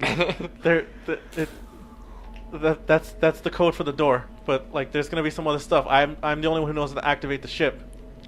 All right, we'll get back here. It's a military ship. All right, son. So I knife picks this guy up by the scruff and throws him into the vent. By the scruff. Like, all right, you guys. You know humans don't have scruff. All right, let's go. That's more of a dog or a cat thing. Let's do this. All right. Gotta so, hate dogs. They work. You work your way through the vent. All right. As you're going through, and you kind of take the path that you took before. Take a right and another right. Take a right, another right, and you're not seeing any movement or anything like that. There doesn't seem anything. It's claustrophobic and it's dark. And Motion sensor? as you check with the motion sensor, you just see the two pings of the two humans coming your way. There doesn't seem to be anything like moving your way per se. And as you're going through, and of course there's the blown to bits one. Sorry. Oh god. I didn't clean up before you boys got here. Like, he crawls over it. You guys go through, and then he crawls on the vent, and you see Private King, probably youngish, early 30s man. Clean cut, like military style. You look like he's been through hell for like a couple weeks, so he looks kind of dirty. So What's that leg look like? he's got a limp to it, so he's not moving super fast. Is there an open wound? No, it looks like it's just like maybe he hurt it, or like he had sprung like a problem with his knee, or bent the wrong way. Can we put a little bit of a wrap on it to support We have him a so base- that he can move a bit faster? We do have a base med kit. Yeah, I mean that'd be great. I mean I'm trying to move as fast as I can. Like I would say that you guys can do that. Like that's All just right. like a base, just wrapping it up. Yeah, Yeah. we'll wrap him up. All right. Also, Edger, get back into your suit, lad. You can't be out in this radiation all day. Zap. Alright, put I, this back I on. love that your zipper has an accent. Yeah, That is goddamn excellent. right. Yeah, as you were getting back on it again, like the when as you noticed when you were out of the suit, like I mean everything was fine. Like the atmosphere was thin and it was cold, right? But it wasn't a problem. But you did feel like you were breathing in like dust, like or whatever it was in the air, constantly. So Well, and King doesn't have a suit, right? no, he doesn't. Okay. No. All right. Do so we you give guys him? get through. Do we give him one of ours? No. All right, so you have your No. the Oh, bulky. we got his coat. You guys got the bulky suits on, and you guys are ready to go. What are you guys taking? King's like, if we can get this door open, engineer, we could probably take it from here. Otherwise, I don't know what other way you guys are thinking. Well, we'll have to use the oxygen torch to cut down that door. The last time. Or we could go back down Stairs. to the first. Well, it was safer the way that we came, but we don't know how many creatures have exited the engineering room at this point. If we go back through medical, we might be able to get a scan on King and see if he's contracted anything from his injuries. You said We that might want to get a scan on Edger as well. We don't know what he's breathed in while we were here.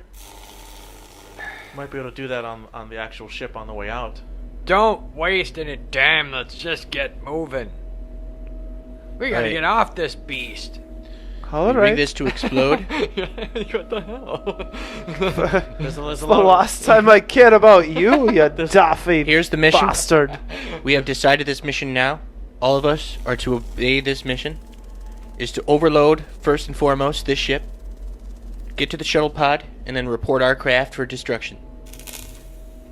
Once we set the cord overload, we have to get to the cargo pod immediately. Like the ship is gonna blow within a few minutes. Like we don't have a lot of time. So All right, like, we're gonna need to split up. We're gonna have Private. You take the way with Calyx. You're gonna show him to the room. You're gonna show him how to operate that shuttle. Me and Mr. Edgers. We're gonna go into that engineering room and cause a hissy fit. You know how to overload a core? Shoot it. All right. If you think you're up to it, you better save a lot of bullets. You can talk me through it, can't you? all right, this is what's happening if you guys are gonna split. All right, so what are the paths you guys are taking? Are you guys going back together? Are you guys going down? Are you guys opening this door here? How are you guys gonna do it? What do you guys feel is the safe approach? You said us through engineering, didn't you? Well, if we go through engineering and start causing a hissy fit, we're going to attract a lot of attention. Perhaps enough attention to give you guys a clear way to that shuttle pod. Then we make a mad dash for you and possibly get off this ship. Yeah, but who's gonna blow up the ship in the meantime? We set it to rig to explode. With what? Whatever we got on us. Well, I mean, as an engineer and a technician, you can set it to overload, especially with how much damage has already been to it. It'll start to build, like almost like a pressure start to build in the engine as it like starts to overload, and eventually within probably like 5 minutes or something like that, it will overload. So like, Calix, you feel safer? As long as you set that, like as long as the engineer does that, like I'd prefer to go to the core captain. All right. Send the navigator with the boy. All right, tag team. You guys swap places. Calix, you come with me. I got your back. Mr. Edgers, I'm sure you can defend yourself. Yeah. Yeah, I'm fine. All right, so who's going where? So we got King going with Me. with the navigator. Edger. Yep. Okay. All right, so Edger's going, and you guys are taking what path? Uh, Down the stairs, or are you Yeah. guys gonna go through engineer and cut down engineer to that door that you guys already opened? no, that's that. Don't they have to cut open the door to engineering? Well, that's the plan. Are you guys going down the stairs to engineering? You guys can go down the stairs while we cut open the door. Okay. Yeah, I think we'll go back down the safe way that we came. Edgers, you put your life on the line. We're gonna have you make this call. Do you want the motion sensor?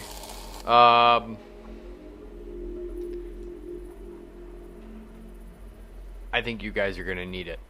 I got a shotgun blast left, and I got my knife. All right. All right, Okay. Are you guys ready? let's do this. All right. You Watch guys, out for yourself, Edger. So Edger and King, it's like, all right, we'll hold the plane for as long as we can. We'll head down to the cargo bay. All right. Just be careful, and a lot of them are gonna be there. You're gonna have to be careful. In the Cover cargo yours- bay? No, in the engineer. Wow, we got lucky that first time, boys. Jelani's gentle cat boy. No. Just All right, let's get on with it. No. I start. right, so- I start opening the door with the cutting torch. You start cutting through this thing, and Edger and King begin to Hightail. Yep. Hightail it back down. You have the motion sensor, and you're cutting this torch, this thing open, and you guys pry this engineering door open, and while everything, the power's back on, this room is gigantic, right? And you guys see some catwalks leading into engineering, and as you guys proceed into, this is what happens. As you guys proceed into these catwalks lead, and you do see, like towards the back where you guys are at the moment, you do see the engine core, right? And you do see a lot of damage to it. There was looks like there's the radiation like shielding is a lot of it's been damaged or like peeled off as well. So looks like they were really trying to get to it, and you're going to be trying to overload that thing, right? And then as you guys, as Edger, you make your way down with Private King. You head down the stairs and you head down through the hallway. You head down through the hallway, and as you head into the hallway, you see two of these skinless creatures in the hallway. We're on which floor, though? On the second floor. Yeah, okay. What are you doing? Down the hallway? Down the hallway. So in order to get past them to the other stairs, you got to get past them somehow with King. So how are you going to handle this? I asked King, what is there an alternate route? He tells you, no, if there's an alternate route through engineering. We can take the catwalks and take the ladder down to the bottom floor. Is the door on second floor engineering open?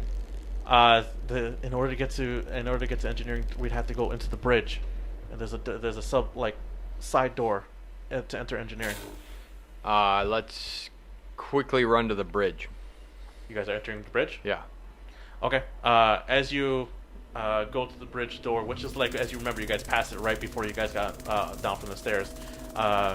You open the door, and as you open the door, as you already know, the ship had powered on and the engines were powering and it started to move. You open the door and you see some of the creatures there manning, like some of the mechanics trying to like get everything going. You open a door, you see about 5 of them in there. What are you doing?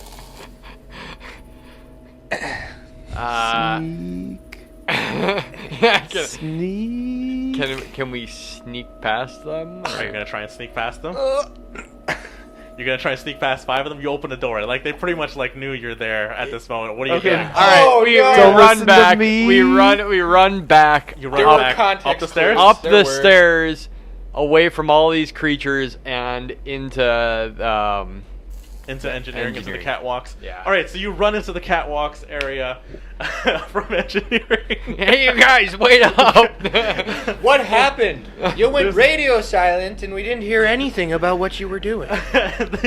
And as you guys are by the core, you see King and Edger run from the back catwalks out. From where you guys are seeing, the catwalk leads to the engine core where they went. You also see it lead down the way to a ladder that goes down, and it's kind of foggy at the moment, but you can't see. But that's probably what he was talking about. Like, there's the ladder. If we take it, we can get down to the first floor. Okay. So then we'll take the ladder. Yeah. All right. So we don't know anything about what happened, by the way. It's fine. Let's just get to the core. While running, as you guys aren't heading there, so it doesn't matter. Oh, okay. So as you guys are there by the core, you are gonna try and overload it, right? Right. All right. I will need a pull from the tower to make sure that you overload it properly, to make sure that it like starts building up and not just blows right away. And to be clear, we're trying to set it for a timed detonation. Yeah. So like you want it to slow build into an overload. You don't want it to like all of a sudden set like where it's gonna go like within the next minute or so. You know, you want it to like slowly start overloading and then like set it to like where it can't be undone. Aye.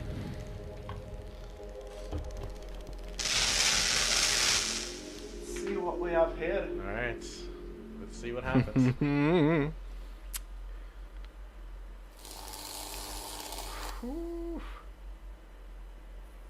Oh boy. Oh boy. All right. This is so good. Piece of cake, lads! All right, you set You this got thing nothing to fear when you've got the best engineer, and that's me. as you Can you as say you that set quieter, you please? set this thing to overload, and it starts like, and you see and you hear the alarm start going off, the siren. Oopsie. Of course, as the engine's overloading, it's gonna have sensors that start telling this overloading. You break off some of the valves and some of the stuff in there to make sure that like it's non-reversible. This thing is gonna overload no matter what, and a lot of this like the siren's going off, and as these large flashing lights are going off, you're seeing from below the catwalks where all this dust was. You're seeing shadows, and you're seeing shadows of hundreds of these things moving from below. As these things are starting to materialize, I take the rest of my Karis. I'm ready to take on the world. You guys are heading down the ladder down to the first floor already. Yeah. You and King, and you guys are down to the floor, and you're heard as you reach the first floor. These sirens are going off, and you hear from the back of this large engineering bay. On the first floor, all the creatures. You are on the first floor, Yeah, but they're like on where there you too. first entered into, you guys didn't enter all the way back to the back of the bay where the core was. Where were they? Where do we hear the creatures running from? You're hearing from the core, right? And that's Yeah. just the back of the bay. You guys are coming down the ladder in the front, Yeah, right? right. And where you guys are, this is where you at first end. You see the door like maybe like 20, 30 feet away from you, and you're hearing a large like siren going off, and you hear a lot of movement and a lot of things happening right now. You guys are headed to the cargo bay, right? Yep. All right, you guys make a mad dash to the cargo bay. A lot of creatures are. You guys right now are on the top floor of this thing, and you guys are going to be bolting which way? Towards the ladder, towards the catwalk to get to the cargo bay. All right. You guys head to that ladder, and you guys are running down, and you're seeing a lot of them like start to like climb up on the actual core engine. And it's this huge like bulky engine like block, and like they don't really care like about the huge radiation leak that's coming off of it. And like you see some of them like come off onto the side of the catwalk, and they're pulling themselves up onto it, and they start chasing you guys. I need you guys are coming down and trying to get down the ladder. I need you guys to make a pull to see that you guys make it safely down this ladder for each of you. Whoever wants to go first. He's got guts. I'll give him that.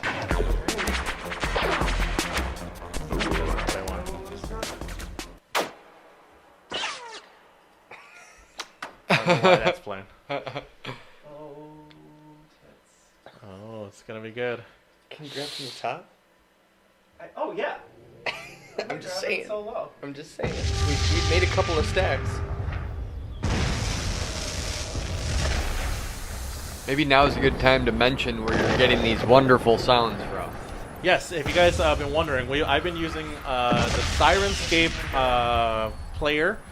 You guys can go to Sirenscape.com or you can download I'm it next, on your phone. And I think you actually have the better call. They have some really great like Mama sound Leon. effects or music to be used during like tabletop RPGs. I'm using the sci-fi player, and there's some really good stuff. All right, so you slide down this ladder. You see some like grabbing at you. You see some from like as you pass through like the second catwalk. Some of them are there, and they're trying to reach out for you and they're trying to grab you. You land down, and then the captain's coming right behind you as you're coming down.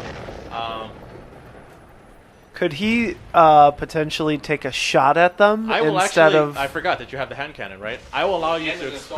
You have one left, right? He has in the two you have left. two left.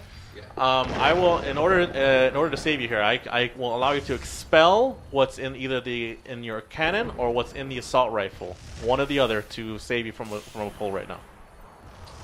Two shots of the assault rifle. Do it. I'll use the assault rifle. All right, as you're rolling down, you use up the assault rifle, and you fire off 2 shots. You take 2 of them down, and they fall down to the ground.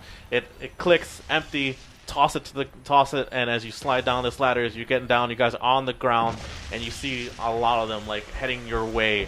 And you guys, Edger and King, had entered into the cargo bay. You pried open the door as all this stuff was happening. You guys entered into this cargo bay. There's a lot of crates, and there's some like a large area. And you come to like what would look like a wall, but like he pulls open like this panel. There's like this kind of computer in there. He types in 6969, and like this door begins to open. And it leads into what looks like it's probably another half of this cargo bay. And there's crates and stuff like that. A lot of things like have been turned over because of the gravity, on and off, on and off. You guys are entering. You see this beautiful military ship that's sitting there, ready to like take off. And like there's these docking doors that like would open up to release, and these airlock doors to open up into space as you guys are going to making your escape. As you're doing this. At this moment, Edger, when you're standing there and you're looking around, from one of the crates, one of these slug creatures like makes a leap at you. I need you to make a pull from the tower to see whether or not you survive.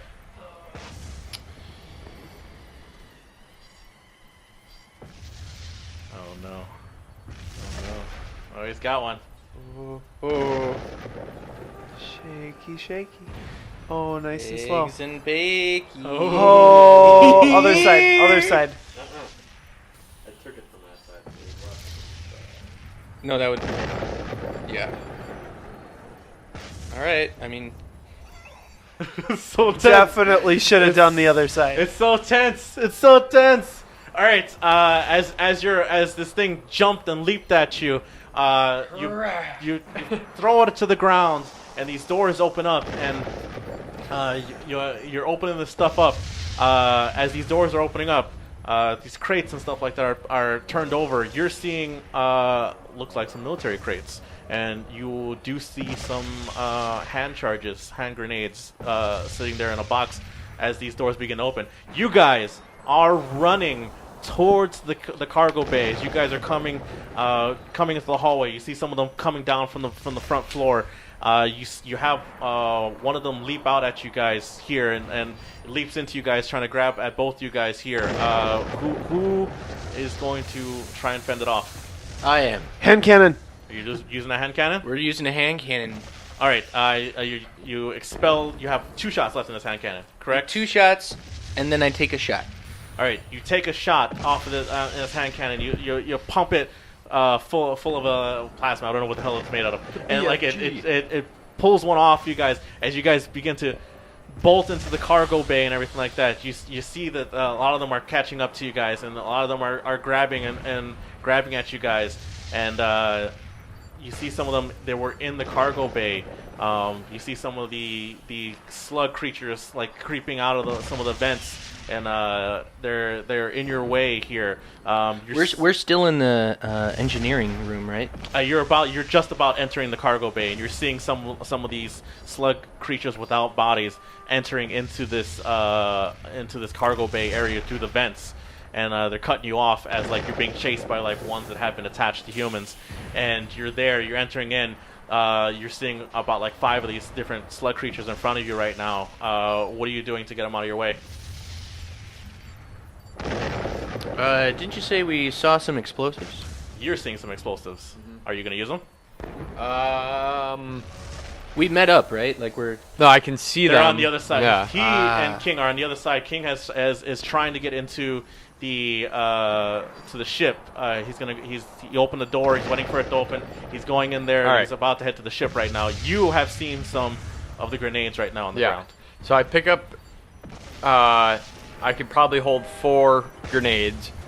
I'm gonna pull 2 of them. Tell the guys, because I can see them. Hey, stand back behind the door for 2 seconds. And I throw 2 grenades, and the whole big area covered in these worm things is going to go up. All right. Is there a reason why you had to use both? I have 2 more. Oh. Got like 4 of them. All right, so use 2 of them. You toss them into the crowd over there. It explodes and everything like that. At the same moment, you hear King screaming, "Ah!" And it's like something is like now he's like wrestling with something that was there by the ship. Are you going over there to try and bat him off? Is the door open? To the ship? Yes. It looked like it was getting to start to come down as he was like getting it ready to open, but looked like something that was hiding around the ship had came up to try and grab him. Yeah, but it didn't. I mean, the door is open. The door to the ship is coming down. Yeah. Right. And then, so but the door to get out of the place isn't no, open it's not. yet. It's not. No, Do it's we not. need King to get out of this place? I don't know for sure. Like, I mean, like that's up to you whether Come or not on. you want to save him or not. Save him. All right, we'll go save little King. All right. Aim all this way. All right. So you're gonna try and save King. Yeah. What do you have on you right now? 2 grenades and 1 shotgun. 1 shotgun shell And my knife. and your knife. If you're with this thing being on him, like you're gonna have to try and get it off of him. So like in order to try and get it off of him, you'd have to make a pull from the tower. Yeah. All right. Knife. Do the knife. I know. That's what I was thinking. Either way, I have. Yep. This is how Edger dies. Oh, All right. God. At this moment, as he's fending off this and everything like that, you guys had to stand back for a minute as this explosion goes off. At this moment, you held off behind the door, but coming out of engineering, you see a bunch of them come out of engineering, and how are you guys holding them off before they get to you? Because it's just down the hall as they're exiting engineering to get to cargo where you guys are at the door right now. I feel like we should be trying to just run through. Are you guys gonna run through? We're still running unless we see another option. I don't see any other options Okay. right now. All right. I mean, okay. So you are just trying to run to the ship again. Like these things are right on you now because you had to hold for that explosion, for the grenades to get rid of, like clear your path, and like they're like right behind you at this moment. And as you're gonna try to run to the ship, all right, you guys start bolting it to the ship. You successfully pulled this fucking thing off of him. Go, kiddo. All right, and it's fell to the side, so it's like it's over there right now, and it's like just trying to get back up. And you're going onto the ship. Yeah, we're on the ship. All right, so you guys are on the ship. The door is still down, right? As like you're waiting for your other crew, and you guys are running up. You do see, from your point of view, Edger just pulled this alien thing off and just like threw it to the side, and like he pulled King into the ship. The King goes up to the pilot seat, like turning things on. You see it start to like start up, but it's like it's gonna take a second for it to start going, and these things are right behind you. You see one of them in front of you. What are you guys doing to clear the way? Because like otherwise these things are gonna be all over this ship. You've got your hand cannon. What else do you have? I've got my toolkit that I could Throw that- start chucking at him. I've also got Alex, can you shut the door somehow? I've got an empty pistol and like a dead cutting torch, I can start just like chucking them just to try and get them to flinch, just to slow down a couple of them. Yeah, you could probably try to do that if you want. Toss the kit. So I start with my torch. Okay. And then I throw my pistol, and I see if either of those like can even slow them down like a step or two. You hit a couple of them, and they kind of like hit. It slows a couple of them down, but there's a lot of them coming into this. There's still more into this bay now, and a lot of them are coming up onto you guys. So what's the plan here? Are you guys just running onto the ship and hopefully like seeing if you guys can take off in time as these things are right behind you? We're not all gonna make it. Well, Calyx, if you get to that ship, can you find a way to open the door? you know I can, Captain. With that, I whisper the coordinates of the Spinelli to Calyx. And as you... Fucking idiot, the comms would open the whole time. Just run, you daft bastard. So what's happening here? Well, I mean, we're still running. Yes. What other option is exactly present? All right, as you guys reach the ship, these things are coming right up onto you, and like these, you guys are trying to. Are you both trying to get on the ship right now? Get on the damn ship. I'll see you in that hell. We need you for the doors. So I get on the ship and start helping with systems and try to shut the door. All right. So this door to the ship begins to pull up. As are you on the ship, Captain? No, you're on the outside of the ship. I'm on the outside of the ship. As the back of the ship begins to close up. You're on the outside of the ship. These things like run up on you guys, and like they're jumping on the ship. They're jumping on the actual door. Some of them are getting caught into there, and like they're trying to like wedge it open and stuff like that. Swipe them off of there. What's going on here? What's going on? Get on the door and start swiping at them. I take the butt of the assault rifle and I try to jet it straight at their heads. I think you threw the assault rifle. Why don't you? No, I never threw it. Okay, well you just let's say you did overpower your predator gun. It doesn't work like that, okay? I don't have that function. Okay, well, like, be in the door and be trying to bat them off. Yeah, that's what I'm doing. Okay. All right, is that what you're doing? Yeah. All right, so you're going to be on the outside of the door, and you're trying to bat them off of the ship. Yeah. On the inside of the ship, you guys are getting it up and going, starting the ship up. Things like, you're a pilot, right? Jump on the other seat. We need to take this thing off. If someone can try and get the airlock open. Yep, I'm on it. I know how to fly this damn thing. Yeah. All right, so as you're working on to get this airlock open, right? The door is open. You're on the outside of the ship, and Dominic, you're on the outside of the ship. Yep. Right? Have you accepted your fate, basically? No, I got a plan. All right, got a plan. The things you're working together to try and get this thing open. Dominic, you're being assaulted by a lot of them now as they're on the back side of the ship. You're batting them off with like the butt of this gun. In order to fight them off and like hopefully see how this goes and bat them off of the ship, I'm gonna need you to make a pull from the tower. Just a single pull, you say? It's a single pull. Do it. I can still make it, guys. You could. Do it. Good. Don't hit the table. As this is happening, you guys are in the ship trying to power it up, getting it ready to go. You're working Doors on are like open. some communications with the door, trying to get it open. And like on the outside, we see the captain. We see Captain. We see the Captain, Richard. That's Dick Liqueur. Richard Liqueur. No! Don't do it! Fight for it! Fight for it? Fight for it! We can get out of here alive! Believe in you, Dick Liquor. Find one that's loose. Explosions are going off now. The sirens have been like going off, and things Go are higher. going crazy. Go higher. You can go. Yeah. Things are going crazy right now. Sorry. Go higher. Go higher. So good. So good. We're going a little higher now. Give them the gentle tap. Yeah. Do it. There it is. You found one. Oh my. Oh my. Oh my. He's fighting off. Yeah, he's fighting off all these He's creatures. trying to fight him off. He's using all he can. He's using all his might. They're strong. They're really strong. Got stuck. Really strong. They're rushing. The ship is about to take off. The lights of the doors, the airlock doors are. Oh! He fights them off. He doesn't Gentle. care. Oh, and he got it. He's fighting them off. They're tearing at you. They're tearing at your suit. You're hearing the release of the air and the crack in the suit as you're fighting them off and everything like that. As you're trying to fight them off, and this spaceship is ready, and the thrusters are kicking on. And at that moment, the airlock doors begin to open, and you hear the airlock,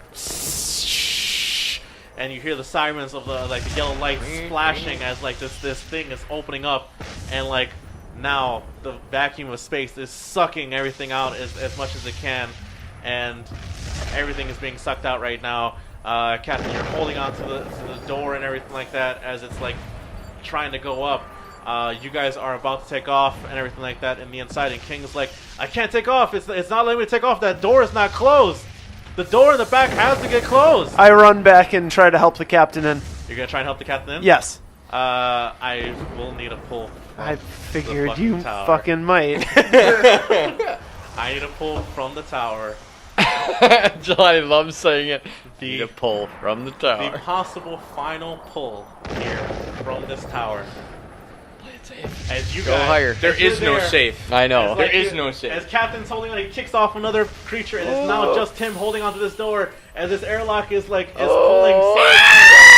Oh my god! Oh no, where do you put it though? Where do you put it? He's gonna put it on top. Put it on top. Put it on top.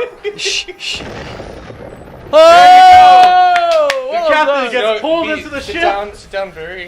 He gets pulled into the ship, and this door closes, and the airlock, and you see hundreds of these, Get under here, you son of a bitch! You're not dying today! a lot of these creatures get sucked out into the vacuum of space as you guys, it powers up, and it's like, all right, we're good, and you guys begin to speed off a little bit, and you guys are driving off, blasting off, and at that moment, it's just a cacophonous nothing, as you see just a flash.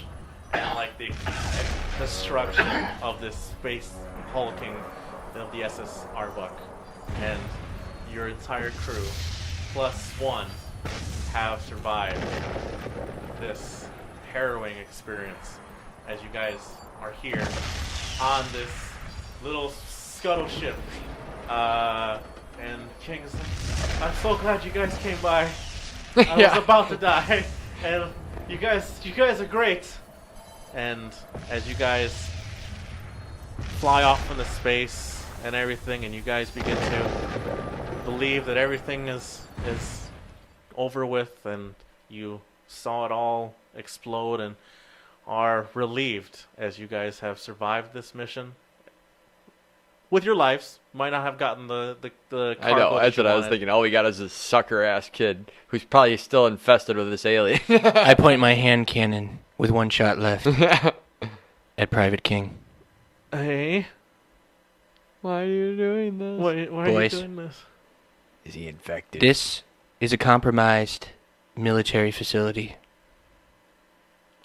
If we let this private go, we will be killed. They will hunt us down to keep their secrets. I mean, The ship. It's a lot. I mean, listen, I understand what you're trying to say, but I mean, we could just You held on to those passcodes quite a bit, sir. We could just say I found the ship, and you guys are fine. You think you're going to get out of here alive? I mean, Private? You know way too much about this mission. They obviously did not disclose the information to you. Oh, It's your life or ours. Now you hang on just a minute there, Sonny Jim. You put this whole team in danger in the first place. I'll be damned if I'm gonna let you go off killing a kid just to absolve you. I took a bid to gather cargo. There was contraband on there. That's what was promised. That's what I came for. I did not come to be some moral police. Well, you came, you saw, you conquered, didn't you? Look at all of your spoils you've brought with you. Look at If it. you're gonna kill that kid, it's gonna be over my body. Ooh. As Calyx, all of a sudden you seem to care about yourself. as all of this is happening, Don't think I don't know about your junkie problem.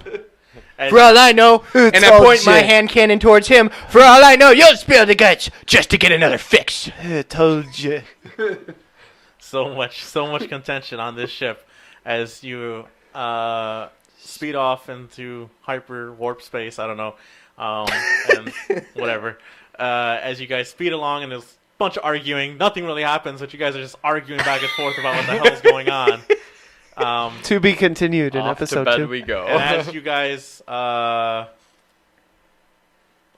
coming out of warp space, and you guys arrive back at where you guys had left and came from, the USS Clover space station, you arrive back to dock back on, and hopefully, find out what the hell is going to happen next. As you arrive at the space station, what is normally a brightly lit station is a derelict station, and there, docked in the station there, you see the SS Spinelli, and as the comms kick on, all you hear is chattering, and this is where we will end our session. Oh, shit. A Metal Sky.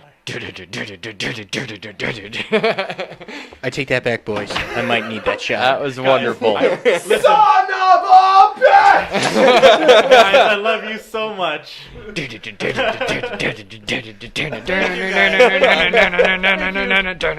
you, listeners. How about that unnecessary drama? I like that. That's you- going to be a thank you, great listeners and watchers episode at 2.